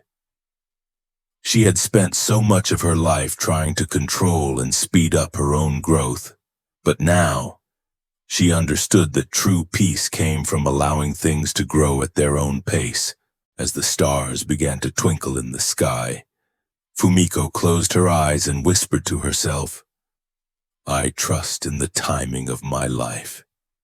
I trust in the process. I trust in the flow." And in that trust she found a quiet strength, a strength that didn't come from forcing things to happen, but from allowing them to unfold, just as the sapling grew, just as life flowed in its own time. The quiet of early autumn filled the temple grounds with a soft sense of transition. The days were still warm, but the coolness of evening reminded Fumiko that the change of seasons was near. The leaves had started to turn, their vibrant colors a testament to the impermanence of all things. As she walked through the garden, Fumiko marveled at the beauty of the turning leaves, each one unique, each one fading gracefully with time. She had learned to embrace impermanence, both in the world around her and in her own life. Her practice had evolved in the months she had spent at the temple. Patience, presence, vulnerability. These had become the foundation of her journey. She was no longer trying to control life, but rather accepting it as it was, trusting that each moment held its own wisdom. But as the days passed, Fumiko began to feel a subtle shift within herself. There was a growing sense of restlessness, a whisper in her heart that something was about to change. She had learned to trust the flow of life, to trust that everything would unfold in its own time. But now, as autumn settled in and the temple grounds became quieter, she couldn't shake the feeling that she was being called to face something deeper, something that would require all the strength she had gained. One afternoon, Fumiko was walking to the edge of the temple grounds when she noticed a group of monks gathered around a fallen tree, their voices tense. She approached quietly, her heart heavy with an unspoken sense of foreboding. "What's happened?" she asked one of the monks. The monk turned to her, his face strained. "It's the garden," he said. "The storm last night knocked down a tree and it's taken several of the plants with it.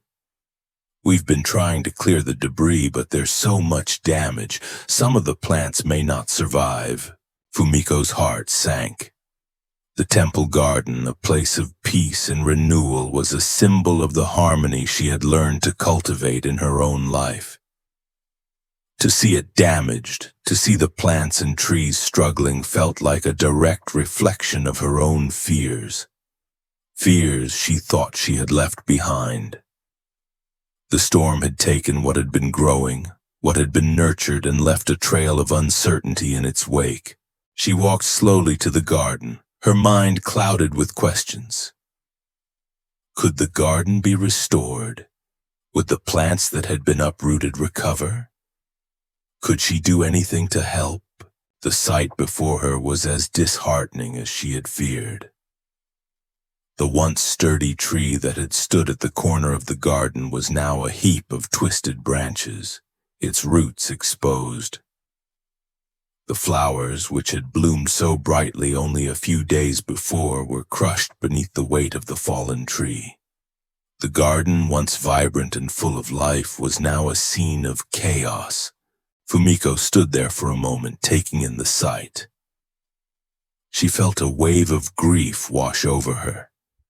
She had come to the temple seeking peace, seeking to understand the ebb and flow of life. But now, she realized, she was facing the very thing she had feared.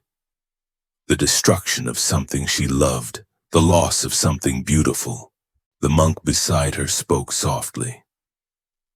"We're doing everything we can to restore the garden, but it will take time. It may not return to the way it was. The damage is significant." Fumiko nodded, her heart heavy. She knew that the garden, like everything in life, was not immune to the forces of change, and yet the pain of seeing it broken, of seeing something so vital reduced to ruins, stirred something within her. Could she remain grounded in her practice in the face of this loss? Could she apply the wisdom she had learned to this very moment of destruction? As she stood there, the weight of the question pressing on her chest, she remembered the lessons of the seasons, the impermanence, the cycles of growth and decay. She had seen the garden flourish before the storm, and now she saw it in ruins.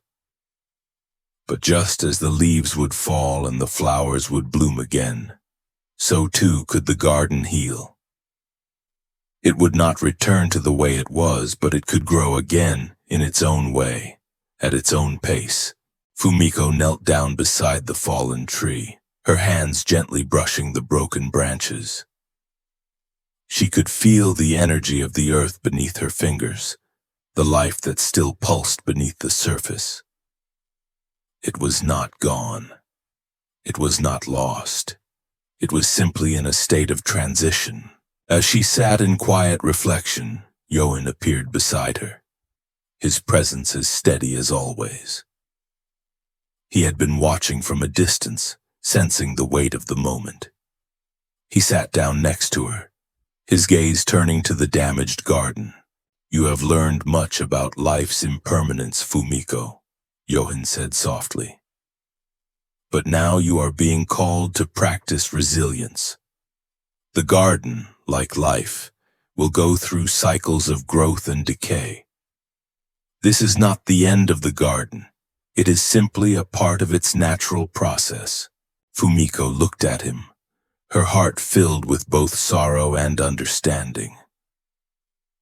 But how do we accept the destruction, the loss? How do we keep going when the things we've nurtured seem to fall apart? Johan's gaze was steady and kind. Resilience is not about ignoring the pain of loss. It is about allowing yourself to feel it, to grieve it, and then to continue moving forward. Life will bring storms, but it will also bring sunshine. What matters is not what we lose, but how we continue to grow in the face of it. The garden will recover, but it will not be the same. And that is the beauty of it. It will transform, it will evolve, and in that evolution, it will find new ways to bloom. Fumiko sat in silence, taking in his words.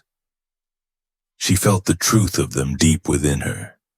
The garden would not return to what it was, but it would heal. It would find new life, even in the wake of destruction. The key was not in avoiding the pain, but in accepting it, in staying present with it, and in trusting that growth could still happen even in the midst of loss. As the days passed, Fumiko continued to help in the garden. The monks worked together to clear the debris, to restore what had been damaged, and to plant new seeds for the future.